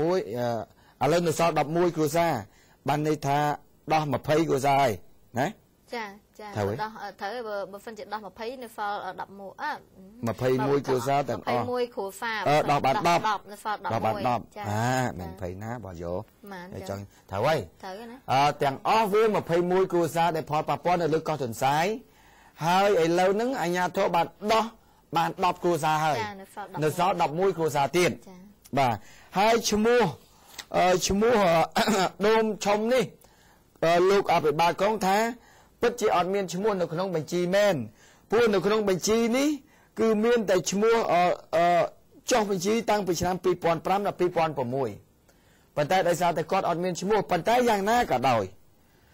មិនមែនការដោះស្រាយនេះតែអាជ្ញាធរខេត្តក្រុងទេ គឺមានក្រុមប្រឹក្សាអភិវឌ្ឍកម្ពុជាក៏បានចូលរួមដែរលោកអាបាក្រុងក៏ចង់លើកឡើងចឹងក្រុមអភិវឌ្ឍកម្ពុជាក៏បានចូលរួមដែរដើម្បីដោះស្រាយផលប៉ះពាល់នេះប៉ុន្តែឥឡូវបើសិនជាឈ្មោះគ្រួសារមួយដែលថាដងឈុំនេះដែលគាត់ថាអត់មានកន្លែងរស់នៅមែនអញ្ចឹងខាងអាជ្ញាធរនឹងរកទីតាំងដីសម្បត្តិសង្គមគិច្ចឲ្យគាត់រស់នៅណែគាត់ចង់និយាយចឹងនេះខាងអាជ្ញាធរក្រុងខាងលោកអាបាក្រុងគាត់និយាយចឹងថាបើសិនជាគាត់អត់មែនគាត់នឹងឲ្យរកដីសម្បត្តិសង្គមគិច្ចឲ្យគាត់រស់នៅប៉ុន្តែសម្រាប់គ្រួសារនេះគាត់ទីមួយគាត់ចង់ឲ្យការដោះស្រាយដែលកន្លែងផ្ទះរបស់គាត់ថាគាត់ផលប៉ះពាល់ចឹងឲ្យដោះស្រាយជាសំណងដើម្បីឲ្យគាត់ទៅនៅកន្លែងផ្សេងគាត់ថាបើបានគាត់ចេញទៅចេញតែប៉ុន្តែមានសំណងបាទឲ្យសមរម្យគាត់ទៅនៅកន្លែងផ្សេងតែខាងក្រុងនេះវិញគាត់ថាអត់អីទេគាត់រកទីតាំងដីសម្បត្តិសង្គមគិច្ចឲ្យគាត់ទៅរស់នៅ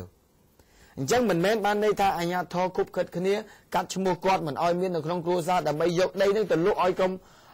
ហ៊ុនពីរដែលគេទៅធ្វើវិនិយោគទេព្រោះដីនោះគ្មានអ្នកណាលក់ទេព្រោះដីបរតបាទអត់មានត្រូវទិញដូរលក់អីទេបាទអញ្ចឹងគាត់ថាយកអ្នកដែលគាត់ប៉ះពាល់ដើម្បីគេធ្វើតំបន់ហ្នឹងឲ្យជាតំបន់កំសាន្តធម្មជាតិហ្នឹងកុំឲ្យវានៅតំបន់កត្រេកកត្រាក់គេទៅមើលទៅវាអត់សមនេះគាត់និយាយចឹងបាទប៉ុន្តែគ្រួសារនេះគាត់ថាចង់ឲ្យដោះស្រាយគាត់ចេញប៉ុន្តែឲ្យដោះស្រាយបាទនេះអ្វីដែលលោកងិនណាអភិបាលក្រុងគាត់សូមធ្វើការបកស្រាយទូទាំងជនដែលគាត់ចង់ឆ្លើយតបទៅគ្រួសារដងឈុំដែលគាត់បានជម្រាបជូនហងមាសយើងកាលពីថ្ងៃប្រហ័សបាទឥឡូវនេះសូមបន្តទៅទៀតសិលាមានអីគេចាខ្ញុំមានតាមានតែឥឡូវយើងតចូលប៉ុន្តែអត់ទេសិលាបាច់តខ្ញុំមានរឿងមួយទៀតដែលបាទខាងនេះខ្ញុំបាត់ឯកសារមិញទៅណាបាត់បាទឥឡូវទុកវគ្គក្រោយបានទេទុកវគ្គតោះវគ្គក្រោយខ្ញុំទៅឥឡូវខ្ញុំមានរឿងករណីចាប់បានជនសង្ស័យអីចាអត់ដឹងដែរគាត់តាក់ទងជនសង្ស័យគាត់ថាយើងខាត់ខ្លួនហ្វិនដើម្បីយកទៅអប់រំអញ្ចឹងសម្រាប់សិនចាស់ព្រោះម៉ោងដូចជេហើយបាទមិញខ្ញុំចង់លើកសារពីលោកស្នងការខេត្តតាកែវតាក់ទងនឹងរឿងស៊ីឈ្មោះខ្មោចស៊ីឈ្មោះអីហ្នឹងបាទប៉ុន្តែឥឡូវនេះសុំពេលសម្រាប់តិចសិនចាំតិចទៀតព្រោះឥឡូវពងរោមវិញហើយបាទសុំពេលសម្រាប់បន្តិចសិនទៅទាំងជនតិចយើងវិលមកជួបគ្នាបន្តទៀតបាទ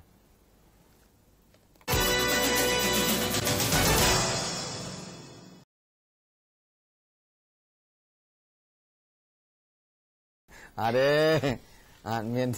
ត់មានជេរផ្ញើឯណាបាទណាជេរផ្ញើយកអត់យកតែបើថាផ្ញើត្រីឯងបាទផ្ញើផ្លែឈើមកបាច់ជេរផ្ញើតាមឡានហ្នឹងញ៉ាមកទួលមកតែបើថាជេរផ្ញើសំទុះជេរផ្ញើចឹងចេះចាំបាច់ជេរផ្ញើទៅអីតទល់ទៅបើយល់ថាខ្លួនឯងត្រូវតទល់ទៅជេរផ្ញើចង់និយាយថាផ្ញើសំលេងជេរហ្នឹងមកឲ្យបន្តតាមយៈខ្ញុំចឹងទៅបាទឲ្យតែត្រូវដុំថ្មខ្ញុំអ្នកជេរនៅខេត្តអ្នកជេរលាក់មុខឲ្យថាគេអត់ដឹងហើយខ្ញុំនេះមកដុំអិតនៅហ្នឹងកណ្ដាលចាបាទឥឡូវបើថាបានជាផ្ញើមកហើយខាងលោកស្នងការខេត្តតាកែវនេះផ្ញើសារមួយដែរចាបាទលោកស្នងការខេត្តតាកែវមិញនេះគឺផ្ញើសារអញ្ចេះលោកស្នងការចង់បកស្រាយតបទៅនឹងការរិះគន់ទៅលើលោកស្នងការថាចោទថាលោកស្នងការខេត្តតាកែវនេះគឺស៊ីឈ្មោះខ្មោចឈ្មោះបលិះណាដែលឈ្មោះខ្មោចនេះរហូតដល់ជាង100នាក់ឯណោះបាទនេះថាបើកប្រាក់ខែហ្នឹងស៊ីឈ្មោះខ្មោចនេះជាង100នាក់ឯណោះបាទអញ្ចឹងឥឡូវនេះលោកស្នងការគាត់ចង់និយាយថាជាង100នាក់ឯណាលោកអើយឲ្យខ្ញុំមានលុយឯណាទៅខ្ញុំមានឥទ្ធិពលឯណាទៅស៊ីលុយគេហើយឥឡូវនេះការបើកប្រាក់ខែតាមធនាគារទៀតចាទៅស៊ីយ៉ាងម៉េចប៉ុន្តែទន្ទឹមនឹងពាក្យពេចន៍ដែលរិះគន់មករូបលោកក៏បានធ្វើការស៊ើបអង្កេតឃើញលោកទៅកាន់តំណែងក្រោយនេះវាអត់បានទទួលព័ត៌មានលម្អិតរឿងហ្នឹងនៅពេលដែលព័ត៌មានលេចលឺចោតប្រកាន់ថាលោកបានទុកឈ្មោះខ្មោចដើម្បីស៊ីខ្លួនឯងនេះស៊ីប្រាក់ខែខ្លួនឯងនេះ ធ្វើការស៊ើបអង្កេតទៅមានគណៈកម្មការចម្រុះមួយគណៈកម្មការចម្រុះហ្នឹងមានទាំងធនាគារទៀតធនាគារអេស៊ីដាធនាគារកាណាយ៉ារួមជាមួយនឹងអាជ្ញានគរបាលថ្នាក់ជាតិនិងខេត្តបានធ្វើការស៊ើបអង្កេតស្រាវជ្រាវទៅឃើញថាមានឈ្មោះដែលគេក៏បានស៊ីប្រាក់ខែស្ងាត់ស្ងៀមនោះមាន9នាក់9នាក់ហ្នឹងមាននៅអធិការដ្ឋានមួយចំនួនហើយនឹងនៅកន្លែងការិយាល័យជំនាញមួយចំនួនបាទអញ្ចឹងឥឡូវនេះលោកស្នងការខេត្តតាកែវគាត់ថាអ្នកណាដែលស៊ីលុយគេទាំងនោះស៊ីលុយខ្មោចទាំងនោះអ្នកត្រូវតែទទួលខុសត្រូវចំពោះមុខច្បាប់ហើយឬក៏ចង់រួចយកលុយរត់នោះមកវិញបាទប្រមូលលុយរត់ដែលអ្នកលោបស៊ីលាក់ទុកស៊ីប្រមាណនោះយកមកវិញពីព្រោះមានក្នុងចំណោម9នាក់នេះវាមានបលិខ្លះគាត់អត់បានទៅធ្វើឈ្មោះ ATM ធ្វើកាត ATM អវត្តមានខ្លះទៀតឈ្មោះរបស់បលិនោះស្លាប់បាត់ទៅហើយខ្លះទៀតគាត់អវត្តមានមិនមកធ្វើការដោយសារគាត់ទៅបំពេញការងារនៅកន្លែងផ្សេងឯកជនបាទអញ្ចឹងតាក់ទងនឹងរឿងថាជាង100នាក់ដែលគាត់តែលោកស្នងការខេត្តតាកែវលាក់ទុកស៊ីគាត់សូមធ្វើការបដិសេធទាំងស្រុងលោកអ្នកណានេះជាសាររបស់លោកស្នងការនគរបាលខេត្តតាកែវបាទតិចលោករាធីនិយាយអញ្ចឹងទៅតាលោករាធីឲ្យនិយាយកាន់ជើងលោកស្នងការទៀតនេះជាសម្ដីរបស់លោកស្នងការខេត្តតាកែវទេខ្ញុំអ្នកនិយាយប៉ុន្តែខ្ញុំនាំសម្ដីលោកស្នងការហ្នឹងគាត់ថាអញ្ចឹងបើសិនជាគាត់និយាយខុសអាហ្នឹងខ្ញុំនិយាយខុសគឺនេះជាពាក្យរបស់លោកស្នងការគាត់ប្រាប់មកខ្ញុំអញ្ចឹងបាទទូទាំងជនណាខ្ញុំសុំសារមកឲ្យដាក់ឲ្យចំដែលគាត់ចង់បានបាទអញ្ចឹងគាត់សុំបដិសេធតាក់ទងរឿងនោះបាទហើយថែមទាំងមានឯកសារអីយ៉ាងច្រើនទៀតប៉ុន្តែខ្ញុំសុំលើកឡើងខ្លីប៉ុណ្ណឹងណាសារខ្លីៗបាទហើយបញ្ចប់រឿងនៅតកែវប៉ុណ្ណឹងកលេចមករឿងយើងនៅស្ថានីយ៍នេះវិញនៅឲ្យខ្ញុំឯស្ថានីយ៍នេះវិញគឺសារអីគឺអត់មានសារអីទេគឺមានប្រជាពលរដ្ឋគាត់នៅក្បែរហ្នឹងគាត់អត់នាំសារមកទេគាត់នាំពោះថ្លានមកគាត់នាំពោះថ្លានចូលហងមាសអញ្ចឹងបាទនេះពោះថ្លាននេះទូទាំងជននេះទម្ងន់ប្រហែលជាដូចជា30 40 50គីឡូក៏មិនដឹងធំធំបាទហើយគាត់ក៏ថាលោកទីនេះជួយប្រាប់លោកអភិរក្សសត្វព្រៃឲ្យមកយកពោះនឹងផងខ្ញុំនឹងយកណាខ្ញុំមានតែសែងមកហងមាសសែងយកមកដាក់ហងមាសទៅហើយដល់ពេលយើងនេះគ្មានកន្លែងណាកន្លែងសន្តិសុខនៅមុខហ្នឹងកន្លែងដេកហ្នឹងហើយដល់លើសន្តិសុខដេកគេឲ្យពោះថ្លាន់ដេកខាងក្នុងឥឡូវអ្នកសន្តិសុខដេកគេហើយពោះថ្លាន់ដេកខាងក្នុង2យប់ហើយដល់ពេលយើងនិយាយថាអូយអត់ចំណេញស៊ីមួយថ្ងៃលោកអើយតោះឲ្យខាងក្រុមការងារយើងទៅទិញមាន់មួយមកទៅទិញមាន់មួយមកមាន់មួយមាន់រស់ដើម្បីឲ្យវាស៊ីព្រោះអាហ្នឹងវាស៊ីស្អាតចឹងខំទិញមក1គីឡូប្រហែលនេះអស់1គីឡូ4-5ម៉ឺនបាទមាន់មួយមាន់គោកដាក់ចូលក្នុងកន្លែងក្នុងតូបហ្នឹងទៅដាក់ចូលវាមិនស៊ីវាស៊ីសោះឥឡូវដាក់ហ្នឹងឥឡូវទៅជាមាន់កោកនេះល្ងាវពេញឥឡូវនេះជាព័ត៌មានជូនដំណឹងទៅខាងអភិរក្សសត្វព្រៃសូមមេត្តាមកយកពោះថ្លាន់ផងព្រោះប្រជាពលរដ្ឋគាត់សែងមកហងមាសសែងមកដាក់នៅឡើយឥឡូវនេះពោះថ្លាន់នឹងដាក់មាន់វាអត់ស៊ី2យប់ហើយវាអត់ស៊ីសោះឥឡូវមានន័យថាអូពោះកាន់សិលបានវាអត់ស៊ីឥឡូវនេះមាន់នឹងយើងគិតថាថ្ងៃហ្នឹងវាត្រូវមនុស្សស៊ីវិញ